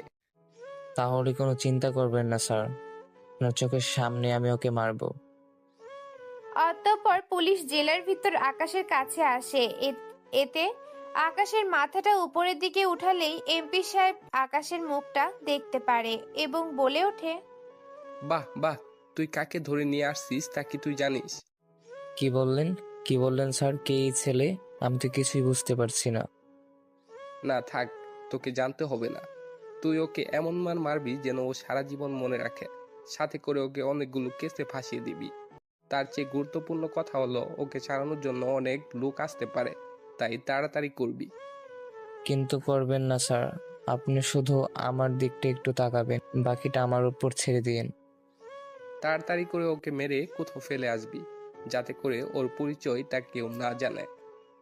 কথাগুলো বলে রকির বাবা ওখান থেকে চলে যায়। উনি চলে যাওয়ার পরে পুলিশ স্টেশনে আকাশের আব্বু আসে। উনি এসেই পুলিশ অফিসারের কাছে যায়। পুলিশ অফিসার ওনাকে দেখলেই স্যালুট দেয় আর বলে ওঠে, স্যার আপনি এখানে? হ্যাঁ, আমি এখানে। আকাশকে কোন অপরাধে ধরে নিয়ে এসেছেন? স্যার ওই ছেলেটি এমপি সাহেবের ছেলেকে গুলি করে, তাই একে ধরে নিয়ে এসেছি। এখনই ওকে ছেড়ে দাও। কিন্তু স্যার কেস ফাইল করা হয়ে গেছে, এখন কি করে ছাড়বো? এমপি সাহেব যদি কেস তুলে নেয় তাহলে আমি ছেড়ে দিতে পারবো। আপনি কি ভুলে গেছেন আপনি কার সাথে কথা বলছেন? বলবে যে সিএম এখানে এসেছে, ওকে নিয়ে গিয়েছে। পুলিশ অফিসার আকাশকে ছেড়ে দেয়। এইদিকে আকাশ গাড়িতে গিয়ে বসে। ওখানে বসার পর গাড়ি চলতে থাকে। আকাশ তখন ওর আব্বুকে সবকিছু খুলে বলতে থাকে। ওই সব কথা বলতে বলতে আকাশ চলে আসে বাড়িতে। আকাশ বাড়িতে আসার পর রেস্ট নিতে চলে যায়। এইদিকে পার্টি অফিসে মিটিং ডেকেছে, কেননা আকাশকে ছাড়ানোর ব্যাপারে কথা উঠতে পারে, তাই আজকের এই মিটিং। ওখানে সবাই উপস্থিত হয়। তখনই আকাশের আব্বু বলে ওঠে, আজকে এই মিটিং কেন ডাকা হয়েছে? আপনার ক্ষমতা আছে বলে এভাবে আপনি যাকে খুশি থানা থেকে ছাড়িয়ে নিতে পারেন না। ও তাই? তা আমার কাছে সব তথ্য আছে। আপনার ছেলে একটা মেয়ের উপর গুলি চালিয়েছে, সে অপরাধে ওকে তো তাহলে জেলে রাখতে হয়। কিন্তু স্যার, দেখুন, আপনার ছেলেও সমান অপরাধী, সেটা আপনি খুব ভালো করেই জানেন। তাই এই নিয়ে কোনো কথা বলবেন না আজকে। ঠিক আছে, আপনি যখন বলছেন তখন না হয় চুপ থাকলাম। তাহলে আজকে মিটিং এখানেই শেষ। আপনারা সবাই তাহলে আসতে পারেন। অতঃপর সবাই চলে যায়। সবার সাথে সাথে আকাশের আব্বু ও বাড়িতে চলে আসে। এইদিকে আকাশ ও ওরা দুজনে কথাবার্তা চালিয়ে যেতে থাকে। এভাবে 4 দিন কেটে যায়। ইরা আকাশ ও ওর পরিবারকে ইরার জন্মদিনে আসতে বলে। তাই আকাশ কথা বলা শেষ করে চলে আসে ওর আব্বুর কাছে আর এসে বলে ওঠে, আব্বু, একটা কথা বলার ছিল তোমার সাথে। কি কথা বলবি আকাশ? তোমার কাছে কালকে সন্ধ্যার পর সময় হবে কি? কাল তো অনেক গুরুত্বপূর্ণ মিটিং আছে, কিন্তু কেন বলতো? না মানে কালকে। আকাশ কথাটা বলার আগেই তানু উপরের থেকে নামতে নামতে বলে ওঠে, কালকে আমরা সবাই ভাইয়ার হবু শ্বশুর বাড়ি যাব, আমার হবু ভাবির জন্মদিনে। তানুর কথা শুনে বাড়ির সবাই কিছুটা অবাক হয়, কেননা আকাশ যে কাউকে পছন্দ করে তা ওনারা কেউ জানতো না। সেজন্য ওনারা অবাক হয় আর বলে ওঠে, কি বলছিস কি এগুলো? আমি তো কিছুই জানি না। হ্যাঁ, আব্বু ঠিকই বলছে। বিশ্বাস না হলে ভাইয়াকে জিজ্ঞেস করো। আকাশ, কথাগুলো কি সত্যি? হ্যাঁ আব্বু, আর কালকে তোমরা ওর জন্মদিনে গিয়ে বিয়ের কথাবার্তা বলে আসবে। ঠিক আছে, তাহলে কালকের সব মিটিং ক্যান্সেল করে দিচ্ছি। কাল তাহলে আমার বৌমাকে দেখতে যাচ্ছি। ঠিক আছে, আমি তাহলে তানুকে নিয়ে শপিং মলে যাচ্ছি। ওখানে গিয়ে একটা আংটি কিনতে হবে। সুন্দর এবং দামি দেখে কিনবি। ঠিক আছে আব্বু। অতঃপর আকাশ তানুকে নিয়ে চলে আসে শপিং মলে। ওখানে হীরের দোকানে গিয়ে অনেক দামি দামি হিরে দেখতে থাকে। ওখান থেকে একটা হীরের আংটি কিনে নেয়, কিনে বাড়িতে চলে আসে। পরের দিন বিকাল আকাশ, শাহজাহান চৌধুরী, পারুল আক্তার ও তানু ওরা 4 জন বের হয় ইরাদের বাড়ির উদ্দেশ্যে, সাথে সিকিউরিটি নিয়ে। বিকালের মধ্যে ওরা ইরাদের বাড়িতে চলে আসে। ইরাদের বাড়িও মোটামুটি বেশি বড় না। ওনারা বাড়িতে চলে আসে। ওখানে কিছুক্ষণ পর ইরাকে আনা হয়। আকাশের বাবা মা ইরাকে পছন্দ করে, তাই 3 দিন পর ওদের বিয়ের ডেট ঠিক করে ফেলে। বিয়ের দিন ঠিক করা হলে আকাশ ইরাকে আংটি পরিয়ে দেয়। আংটি পরার কিছুক্ষণ পর ইরার জন্মদিনের অনুষ্ঠান শুরু হয়। অতঃপর ইরার আব্বু বলে ওঠে, আপনাদের আমার একমাত্র মেয়ের জন্মদিনের শুভেচ্ছা জানায়। তার সাথে আরও একটা সুখবর আছে। সে সুখবর হচ্ছে আমাদের রাজ্যের বর্তমান সিএম সাহেবের একমাত্র ছেলে আকাশ, এর সাথে আমার একমাত্র মেয়ের বিয়ে ঠিক করলাম। বিয়ে 3 দিন পর অনুষ্ঠিত হবে, তাই আপনারা সবাই আমন্ত্রিত। এরপর কেক কাটা হয়। ইরা কেক কেটে সবাইকে খাইয়ে দেয়। অনুষ্ঠান শেষ করে আকাশ ওর পরিবারকে নিয়ে চলে আসে বাড়িতে। আকাশের বাবা মা অনেক খুশি, কেননা ইরাকে ওনাদের অনেক পছন্দ হয়েছে। এভাবে বিয়ের দিন বেশি সময় না থাকায় দুই বাড়িতেই সাজাতে থাকে। অনেক সুন্দর করে সাজানো হয়, তার উপর শপিং তো আছেই। এইভাবে 2 দিন কেটে যায়। পরের দিন বিয়ে, তাই আকাশ বর্ষে যে ইরাদের বাড়িতে আসে। ওখানে কোনো রকম ঝামেলা ছাড়াই আকাশ আর ইরার বিয়েটা হয়ে যায়। আকাশ ইরাকে নিয়ে ওদের বাড়িতে চলে আসে। বাড়িতে ইরাকে নিয়ে আকাশের রুমে গিয়ে বসানো হয়। ইরার রুমে যাওয়ার 30 মিনিট পর আকাশ রুমে ঢোকে, দরজা বন্ধ করে দেয় আর বলে ওঠে, চলো আমরা এই রাতে আল্লাহর কাছে দোয়া করি যেন আমাদের দাম্পত্য জীবনটা সুখে কাটে। অতঃপর ওরা দোয়া শেষ করে আকাশ ইরাকে দেখতে থাকে। এক পর্যায়ে আকাশ ইরার ঠোঁটগুলো দখল করে নিয়ে নেয়। প্রায় 5 মিনিট এইভাবে থেকে ইরাকে ছেড়ে দেয়। অতঃপর আকাশ ইরাকে বিছানায় শুয়ে দেয়। তারপর ইরার শরীর থেকে সবকিছু খুলতে থাকে। এক পর্যায়ে সবকিছু খুলে আকাশ ও ইরার মধ্যে হারিয়ে যায় ভালোবাসার সাগরে। পরের সকালে ইরার ভেজা চুলের পানিতে আকাশ ঘুম ভাঙে। আকাশ ফ্রেশ হতে চলে যায়। অন্যদিকে ইরার নিচে নেমে রান্নার কাজে সাহায্য করতে থাকে। আকাশ নিচে নেমে আসলে ওরা সবাই নাস্তা করতে থাকে। নাস্তা সেরে আকাশের আব্বু চলে যায় অফিসের দিকে। উনি বের হওয়ার 10 মিনিট পর আকাশের মোবাইলে কল আসে।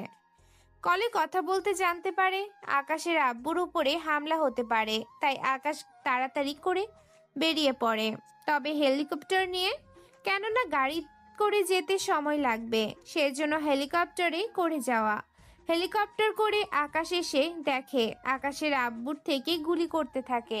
গুলি করাতে ওখানে থাকা অনেক গাড়ি নষ্ট হয়ে যায়। আর আকাশ পাইলটের উদ্দেশ্যে বলে ওঠে, পাইলট, আব্বুর গাড়ির কাছে নিয়ে চলো তাড়াতাড়ি। পাইলট ওই বাড়ির দিকে যেতে থাকে। তার সাথে আকাশ গাড়িগুলোতে গুলি করেই যাচ্ছে। কিছুক্ষণ পর আকাশ ওর আব্বুর গাড়িতে গিয়ে পৌঁছায়। ওখানে আকাশ ওর আব্বুর পাশে গিয়ে বসে। আর এইটা দেখে আকাশের আব্বু বলে ওঠে, আকাশ তুই এখানে? আমি খবর পেয়েছি তোমার উপর আক্রমণ হতে পারে, তাই আমি তাড়াতাড়ি করে এখানে এসেছি। আমাকে কারা মারতে চাইবে? রকির বাবা এমপি সাহেব। কিন্তু কেন? আব্বু এই বিষয়ে পরে বলবো, এখন সময় কম, তোমাকে হেলিকপ্টারে পাঠিয়ে দিচ্ছি। তুমি অফিসে যত তাড়াতাড়ি পারো পৌঁছাও, কেননা ওখানে তুমি নিরাপদ থাকতে পারবে। এরপর অনেক কৌশলে আকাশ ওর আব্বুকে হেলিকপ্টারে উঠিয়ে দেয়। হেলিকপ্টার চলে যেতে থাকে। আকাশ গাড়ি থামিয়ে ওর বাকি 3 জন লোককে সাথে করে ওদের উপর আক্রমণ করতে থাকে। এখন হয়তো আপনারা ভাবছেন আকাশ তো সাথে করে কোনো লোক আনেনি, তাহলে এই লোকগুলো কারা? তাহলে শুনে রাখুন, গল্পের শুরুতে আমি বলেছিলাম আকাশ ওর আব্বুর সিকিউরিটির জন্য 3 জন লোক রাখে। এই হচ্ছে সেই লোকগুলো। আকাশ একের পর এক লোকদের মারতে থাকে। এইভাবে লড়াই করতে আকাশ এখানে থাকা সবাইকে মেরে ফেলে, কেননা এদের বাঁচিয়ে রেখে আকাশের কোনো লাভ হবে না। এরা মরে যাবে, তবুও কার হয়ে কাজ করে তা স্বীকার করবে না, তাই ওদের মেরে ফেলে। এইদিকে সিএম বেঁচে যাওয়াতে টেবিলে বাড়ি যায় আর বলে ওঠে, এই আকাশের এত বড় সাহস কি করে হয়? বারবার ওই ছেলে আমার লোকদের মেরে ফেলছে। কি আছে ওর মধ্যে যা আমি দেখতে পাচ্ছি না?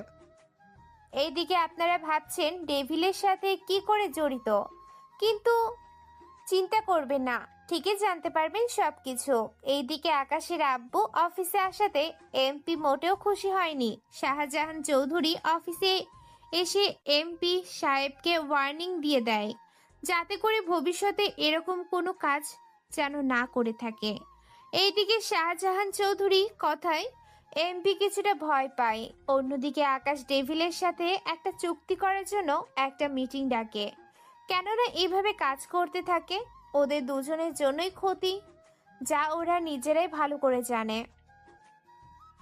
তাই ওরা দুজনে একটা তারিখ ঠিক করে, কখন কোথায় ওরা মিটিং করবে। সব দিন তারিখ ঠিক করা শেষ হলো। পরের দিন সকালে আকাশ বাড়ি থেকে বের হতে গেলে ইরা বলে ওঠে, কোথায় যাচ্ছ? একটা কাজে যাচ্ছি, বিকালের মধ্যেই ফিরে আসবো। আসার সময় আমার পছন্দের খাবার আনতে কিন্তু ভুলবে না। কি যে বলো না, তোমার পছন্দের খাবার আনতে? আমি কি ভুলে যেতে পারি? অতঃপর ইরা আকাশের কাছে এসে আকাশের কপালে একটা চুমু দেয় আর বলে ওঠে, সাবধানে যাবে কিন্তু।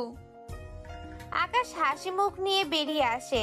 ওখান থেকে বের হয়ে আকাশ চলে আসে ও রাস্তা নাই। ওখানে এসে সব প্ল্যান করতে থাকে, কেননা ডেভিলের কোনো বিশ্বাস নেই, ও যে কোনো মুহূর্তেই আক্রমণ করতে পারে। তাই আকাশ সম্পূর্ণভাবে প্রস্তুত হয়ে নেয় এবং দেখা করার জায়গায় চলে যায়। ওখানে ডেভিলকে বলে, কি চাস তুই? আমি চাই সব কথা কি এখানেই বলবি? চল আমরা একান্তই কথা বলি। কথাগুলো কোথায় বলবি? তোর লোকেরা আর আমার লোকেরা এখানে থাক, চল আমরা ওদের থেকে কিছু দূরে গিয়ে বলি। চল তাহলে। আকাশ ও ডেভিল ওরা কিছুটা দূরে নিয়ে যায়। দূরে গিয়ে ওরা নিজেদের মধ্যে কথা বলতে থাকে। ডেভিল সিএম স্যারের পরিবারের থেকে তোর নজর উঠিয়ে নে, নয়তো এর পরিণাম ভালো হবে না। আমি তো তোর কথা শুনতে এখানে আসিনি, শুধু এই কথা বলতে এসেছি। যদি সিএম এর পরিবারকে বাঁচাতে চাস তাহলে সিএম কে বলে দিবি যেন ওই সিএম এর পদ থেকে সরে দাঁড়ায়, কেননা ওই চেয়ারে আমি বসবো। কি তুই বসতে চাস সিএম স্যারের চেয়ারে? কি যোগ্যতা আছে তোর যে তুই সিএম হবি? আমার কি যোগ্যতা আছে না আছে সেটা পরে দেখা যাবে। এখন তুই বল, তুই কেন ওদের হয়ে কথা বলার জন্য আসলি? দেখ, আমি কেন এসেছি সেটা তোর না জানলেও চলবে। তুই শুধু এতটুকু জেনে রাখ, আমি থাকতে তুই ওনাদের কোনো ক্ষতি করতে পারবি না, কথাটা মাথায় রাখবি। এইদিকে আকাশের কথা ডেভিল হাসি দেয়, কেননা ডেভিলের আসল পরিচয় আপনারা কিছুক্ষণ পরেই জানতে পারবেন। ওখানে ওরা শেষ করে চলে আসে। আকাশ মিটিং শেষ করে চলে আসে বাড়িতে, কেননা ওখানে কোনো রকম ঝামেলা ওদের দুজনের মধ্যে কেউ করেনি। বাড়িতে আস্তে আস্তে রাত হয়ে যায়, তাই আকাশ ওর আব্বুর কাছে যায় আর বলে ওঠে, আব্বু, তোমার সাথে তুমি আরো কিছু সিকিউরিটি বাড়িয়ে নাও। কেন আকাশ সিকিউরিটি বাড়াবে কেন? এর অনেক কারণ আছে। গতকাল তুমি দেখলে না কি হয়েছিল তোমার সাথে? আমার উপর এরকম হামলা হতেই পারে, সে নিয়ে তোকে এত টেনশন করতে হবে না। দেখো আব্বু, তুমি তোমার সিকিউরিটির জন্য কিছু সেনাবাহিনী তোমার সাথে রাখো। আচ্ছা ঠিক আছে, তুই যা বলবি তাই হবে। আকাশের বাবাকে সবটা বুঝিয়ে দেয়, কেননা নয়তো ডেভিলের উপর কোনো ভরসা নেই। আকাশ পরের দিন রেডি হয়ে অফিসের দিকে যেতে থাকে। তখন রকি আকাশের পথ আটকে দাঁড়ায় আর বলে ওঠে, রকি, তুই এখানে? হ্যাঁ আমি। তুই আমাকে গুলি করে অনেক বড় অপরাধ করে ফেলেছিস। তোকে ওই বাঁচিয়ে রেখেছি, এটা তোর ভাগ্যের ব্যাপার, নয়তো তোর মতো লোককে মারতে আমার এক সেকেন্ডও ভাবতে হয় না। তুই তোর লেকচার বন্ধ কর। তুই মনে করেছিলিস তোর বাবা সিএম বলে আমি তোকে ছেড়ে দেব? যাক, তাহলে তুই জেনেই গিয়েছিস, কিন্তু তুই কি জানিস তোর বাবার আসল পরিচয়টা কি? মানে কি বলতে চাস তুই? আমি বলতে চাই, আন্ডারওয়ার্ল্ডের মাফিয়া ডেভিলকে কি তুই চিনিস? আমি চিনি না। তোর কথার ধরনে বোঝা যায় তুই চিনিস। তোর বাবার এমপি পদের থেকে ডেভিলে পদের পাওয়ার অনেক বেশি, তাই না? আমার কাছে সব তথ্য আছে। এইগুলো যদি কমিশনারের কাছে দেই তাহলে তোর বাবা জেলে যেতে কিন্তু সময় লাগবে না। ওই তুই কি আমাকে ভয় দেখাচ্ছিস? ভয় দেখাচ্ছি না, ওয়ার্নিং দিচ্ছি। গতকাল তোর বাবাকে দিলাম, আজকে তোকে। আমার পথ থেকে সরে দাঁড়া, নয়তো তোদের বাবা ছেলের লাশও কেউ খুঁজে পাবে না, কথাটা মাথায় রাখবি। আকাশ ওখান থেকে চলে আসে অফিসের দিকে। এইদিকে অফিসে যাওয়ার কিছুক্ষণ পর আকাশ জানতে পারে ওর বাবার উপর কোনো মাফিয়ার লোক আক্রমণ করেছে, যা বর্তমানে টিভিতে দেখাচ্ছে। কিন্তু ওনার সাথে সেনাবাহিনী ও কিছু কালো কোট পরা লোক থাকার কারণে ওনার কোনো ক্ষতি হয়নি। শুধু গাড়ির আক্রমণ করার কারণে ওনার শরীরে কিছু কিছু জায়গায় আঘাত লাগে, যার জন্য ওনাকে হসপিটালে নিয়ে যাওয়া হয়। খবর শুনে আকাশ অফিস থেকে বের হয়ে যায় হসপিটালের দিকে। হসপিটালে পৌঁছে ওর আব্বুর পাশে গিয়ে বসে আর বলে ওঠে, কিরে, হলো এইসব? এরপর আকাশ ওর আব্বুর থেকে সবটা শোনে। সবটা শোনার পর আকাশ বের হয়ে আসে। এরপর আকাশ ওর লোকদের বলে এমপি কোথায় আছে খোঁজ নেওয়ার জন্য, কেননা এমপিকে কিছুক্ষণ মারধর করলেই ওর শিক্ষা হবে। আকাশ ওর লোকদের মাধ্যমে জানতে পারে যে এমপি বিদেশ যাচ্ছে, তার আর কেন যাচ্ছে তা আকাশ খুব ভালো করেই জানে। তাই এমপি এয়ারপোর্টে যাওয়ার আগেই আকাশ ওর লোকদের দিয়ে এমপিকে উঠিয়ে নেয়। এমপিকে নিয়ে চলে আসে আকাশের দেয়া একটা ঠিকানায়, আর সেটা হলো নদীর পাড়ে। কেননা আকাশ ওনাকে ভালো হয়ে যাওয়ার জন্য সুযোগ দিতে চায়, তাই এখানে নিয়ে আসা। এমপিকে নিয়ে এসে আকাশের সামনে বসানো হলো। এইটা দেখে এমপি বলে ওঠে, তুই এখানে তোর বাবার উপর বদলা নেওয়ার জন্য এসেছিস তাই না? ধরে নে তাই। তোকে কতবার বলেছি আমার পরিবারের উপর থেকে নিজের চোখ সরিয়ে নে, কিন্তু তুই তো আমার কোনো কথাই শুনবি না। তাই আজকে তোকে একটু কষ্ট না দিলে তো নয়, মিস্টার ডেভিল। আকাশের মুখে ডেভিল নামটা শুনে রকির বাবার মুখে চিন্তার ছাপ দেখতে পাওয়াতে যাচ্ছে, আর বলে ওঠে, কি বলছিস কি তুই? হ্যাঁ, আমি ঠিকই বলেছি। এই নিয়ে তোর ছেলের সাথেও কথা হয়েছে, কিন্তু তুই এখন আমাকে চিনতে পারিসনি। কে বলছে চিনতে পারিনি? তুই যা আমিও তা। যেমন আমি ডেভিল মাফিয়া, ঠিক তুইও মাফিয়া। শুধু তুই সমাজের মধ্যে সিএম এর ছেলে আর আমি সমাজে এমপি। তোর কাছে যেমন কোনো প্রমাণ নেই আমি ডেভিল, তেমনি আমার কাছেও কোনো প্রমাণ নেই তুই মাফিয়া।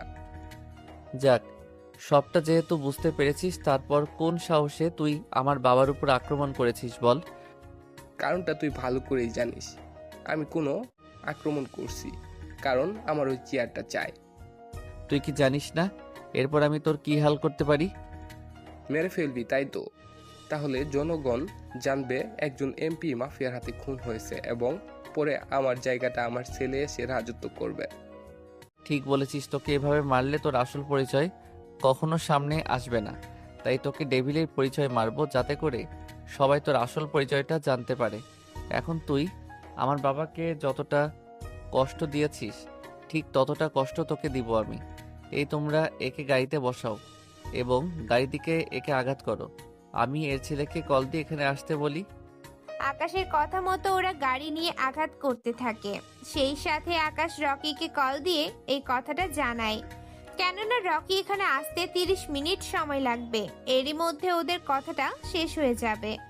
গাড়ি দিয়ে আঘাত করা শেষ হলে আকাশ রকির বাবার কাছে যায় আর বলে ওঠে, এবার বোঝো কতটা কষ্ট আমার বাবা পেয়েছে তোর কারণে। তুই এখানে এভাবে থাক, তোর ছেলে এসে তোকে নিয়ে যাবে। এরপর থেকে যদি আমার পরিবারের দিকে তুই তাকাস, তাহলে বুঝতেই পারছিস কি হবে তোর জন্য। কথাটা মাথায় রাখিস। আকাশের লোকদের নিয়ে চলে যায়। ওরা যাওয়ার 15 মিনিট পর রকি আসে কিছু লোকজন নিয়ে। ওরা গাড়ির কাছে গিয়ে রকি ওর বাবাকে বের করে নেয়। গাড়ি থেকে বের করে হসপিটালের দিকে নিয়ে যায়। এতে করে টিভিতে নিউজ আসে, কোন মাফিয়া গ্যাং আসে এমপি সাহেবের উপর হামলা করে, ওনাকে মারার চেষ্টা করতে থাকে। এই খবর শুনে সিএম দেখার জন্য আসে।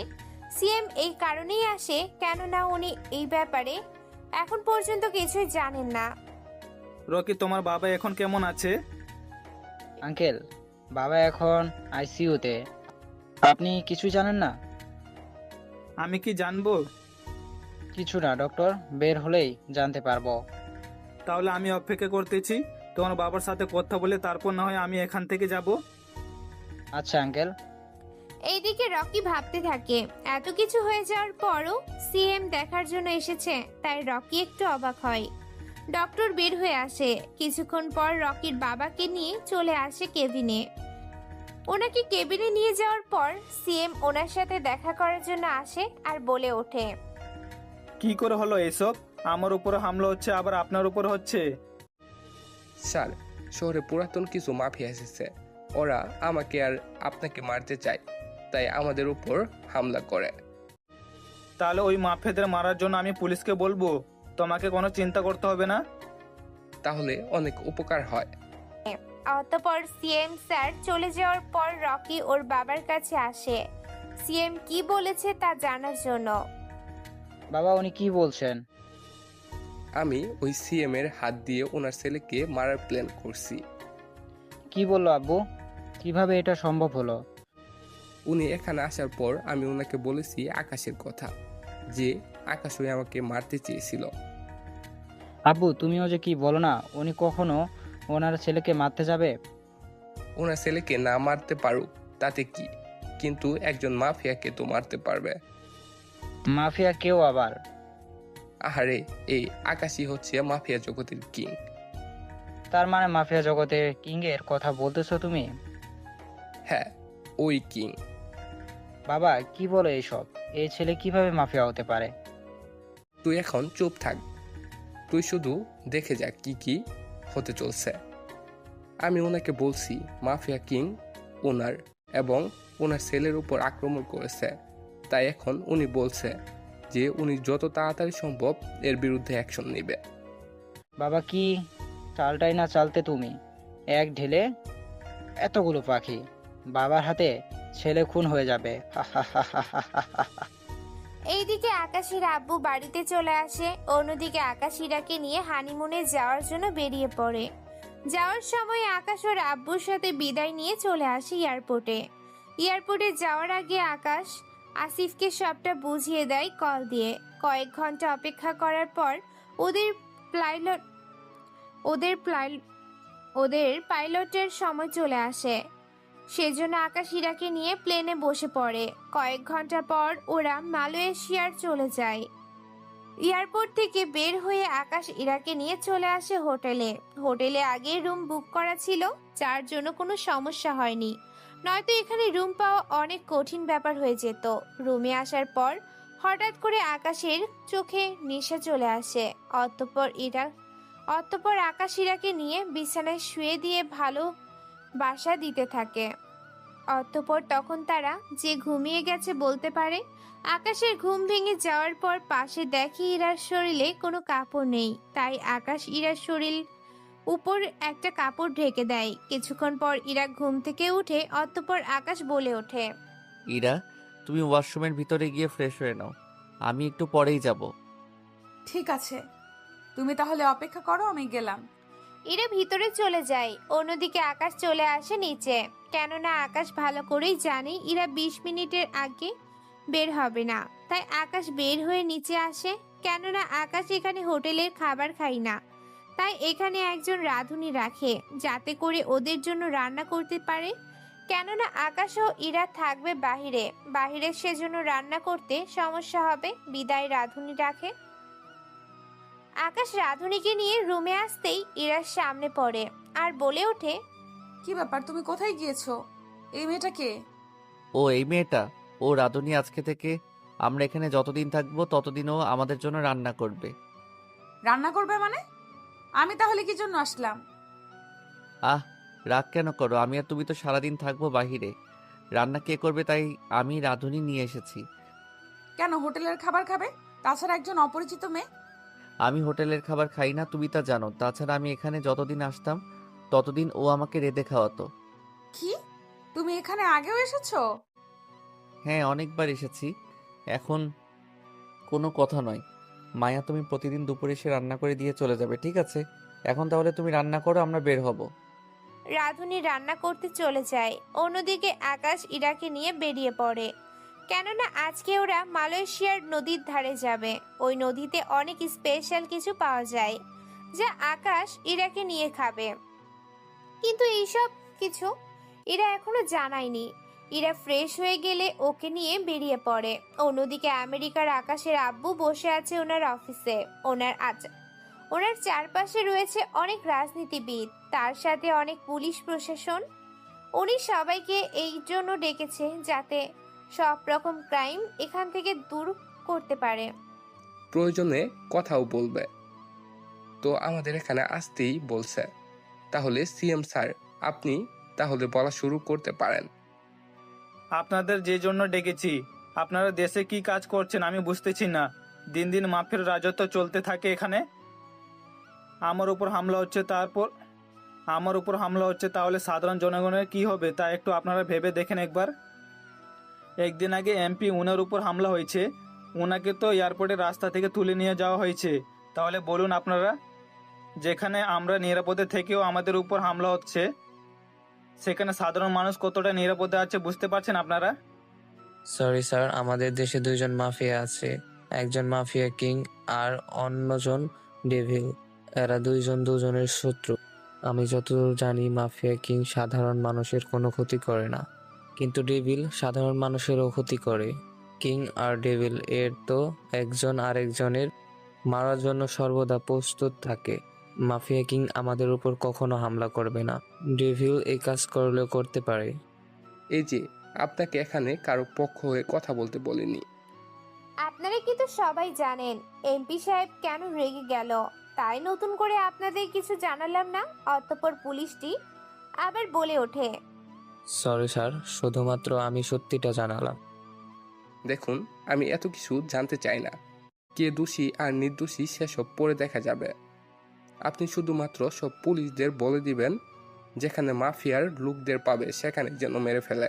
কোনো গ্রেপ্তার করার প্রয়োজন নেই, সবাইকে মেরে ফেলবেন। কিন্তু স্যার, সবাইকে মেরে ফেলাটা কি ঠিক হবে? সবাইকে মারতে হবে না, যারা যারা মেন ওদের মারবেন, যারা লোকাল তো ওদের গ্রেপ্তার করবেন। এই কাজটা যত তাড়াতাড়ি পারেন করবেন। ঠিক আছে স্যার, আমি তাহলে সব জায়গায় বলে দিচ্ছি। ওই দিন মিটিং শেষ হয়ে যায়। এইদিকে ডেভিল ওর লোকদের বলে, তোমরা কয়েকদিন আস্তানা থেকে বের হবে না। এতে করে কিং এর লোক বের হবে, সাথে পুলিশের হাতে মারা যাবে। তার সাথে সাথে একটু সেফ ভাবে চলাচল করবে। এইদিকে পুলিশ সারা শহরে ছড়িয়ে পড়ে, যেখানে মাফিয়ার লোকদের পাচ্ছে সেখানেই মেরে ফেলছে। এতে করে আকাশের দলের লোক অনেক মারা যায়। এই খবরটা আকাশের কাছে পৌঁছে যায় আর বলে ওঠে, বস, এখানে তো সমস্যা হয়ে গেছে। কি সমস্যা? বস, সারা শহরে পুলিশ যেখানে আমাদের লোকদের পাচ্ছে সেখানে গ্রেফতার করছে, বাকিদের মেরে ফেলছে। শুধু কি আমাদের লোকদেরই মারছে নাকি ডেভিলের লোকদেরও? ডেভিলের লোকদের তো দেখাই যাচ্ছে না। তুমি সবাইকে বলে দাও আন্ডারগ্রাউন্ড হয়ে যেতে। আমি কালকেই দেশে ফিরবো। কি বলছেন কি? আপনি এই অবস্থায় দেশে আসলে আপনার বিপদ হতে পারে। তোকে কোনো চিন্তা করতে হবে না, কাল এয়ারপোর্টে চলে আসিস যে করেই হোক। ঠিক আছে বস। এইদিকে আকাশ ইরাকে নিয়ে অনেক ঘোরাঘুরি এবং তার সাথে অনেক কেনাকাটা করলো। কেনাকাটা শেষ করে পরের দিন চলে আসে দেশে। তখন অনেক সিকিউরিটি ছিল, কেননা দেশের পরিস্থিতি খারাপ ছিল, তাই এই সিকিউরিটির ব্যবস্থা করা হয়। আকাশ ইরাকে নিয়ে এয়ারপোর্টে থেকে বের হয়। আসিফকে ইশারায় ওর কাছে আসতে বলে। আসিফ অনেক ভয়ে ভয়ে আকাশের কাছে আসে। আসিফ আসতে গেলে পুলিশ বাধা দেয় এবং আকাশ বলাতে কিছু বলেনি। তখন আসিফ বলে ওঠে, বস, এগুলো দেখছি। যা দেখতেছিস ঠিকই দেখছিস। আমার বাবা এই দেশের সিএম, তাই তোর কোনো চিন্তা নেই। তুই আজকে থেকে আমার বাড়িতে থাকবি, যাতে করে তোকে কেউ মারার তো দূরের কথা সন্দেহ না করতে পারে। এই কথা তো আগে কখনো বলেননি। এখন কথা না বলে আমার সাথে গাড়িতে বস। আসিফ গাড়িতে বসলে আকাশ ওকে নিয়ে চলে আসে বাড়িতে। বাড়িতে এসে ওর বাবার সাথে কথা বলে, ইরাকে রুমে পাঠিয়ে দেয়। আকাশের আব্বু জিজ্ঞেস করে, এই ছেলেটা কে আকাশ? আব্বু ও আমার বন্ধু হয়, আজকে থেকে এইখানে থাকবে। আব্বু, তুমি হঠাৎ করে মাফিয়া লোকদের মারতে পুলিশকে বলেছিলে নাকি? হ্যাঁ, আসলে হয়েছেটা কি? এরপর আকাশের সবটা বলে। এই সব কিছু শুনে আকাশ আর আসিফ বুঝতে পারে এই সবটা এমপি ওনার কাজ। অতঃপর আকাশ বলে ওঠে, আব্বু, তুমি এখনই অর্ডার দাও, আর কাউকে গ্রেপ্তার অথবা মারতে হবে না। কেন বলতো? আমি বলেছি সেজন্য, তাই এখনই তুমি সব বন্ধ করো। আকাশের কথায় ওর আব্বু এই মাফিয়াদের বিরুদ্ধে কাজ করাটা বন্ধ করে দেয়। এইভাবে 3-4 দিন চলে যায়। এখন আস্তে আস্তে ডেভিলের লোকজনও বের হয়ে রাস্তায়। ওরা রাস্তায় বের হলে আকাশ ওর আসিফ ও ওর বাকি লোকদের নিয়ে বের হয় এবং রকিও ওর লোকদের মেরে ফেলে। রকি মারা যাওয়ায় রকির বাবা এবার আকাশকে মারার জন্য চলে আসে। আকাশ ও ডেভিলের মুখোমুখি হয়। আকাশ বলে ওঠে, বলেছিলাম না তোকে, এমপি হয়ে তোকে বাঁচতে দিলেও মরতে দিব না। তুই আমার ছেলেকে মেরে ফেললি, আমি তোকে শেষ করে দেব। যে গুলি করতে যাবে আকাশ তার আগে গুলি করে মেরে ফেলে ডেভিলকে মেরে আকাশ আসিফকে নিয়ে চলে আসে বাড়িতে। এইদিকে টিভিতে খবর দেখাচ্ছে আজকে মাফিয়া কিং ও ডেভিলের মধ্যে যুদ্ধ হয়। এতে করে ডেভিল মারা যায়। কিন্তু সবচেয়ে আশ্চর্য ঘটনা হলো, যাকে এতদিন সবাই এমপি বলে জানতো সে আসলে মাফিয়া ডেভিল। এইটা দেখে আকাশের আব্বু বলে ওঠে, তার মানে এমপি হচ্ছে মাফিয়া, আর আমি ওর কথা শুনে কত লোকে মারছি। কি করবে আব্বু, কেউ সামনে থেকে ভালো আর ভিতরে ভিতরে কতটা হিংস্র তা তো কেউ বলতে পারে না। কথাটা বলে আসিফের দিকে তাকিয়ে একটা ডেভিল মার্কা হাসি দেয়। এই হাসির মধ্যে এবং এই কাহিনীর ভিতরেই শেষ হলো মাফিয়া কিং এর গল্পটা। গল্পটা কেমন হয়েছে তা অবশ্যই জানাবেন এবং লাইক কমেন্ট করে পাশে থাকবেন। ধন্যবাদ সবাইকে। আল্লাহ হাফেজ।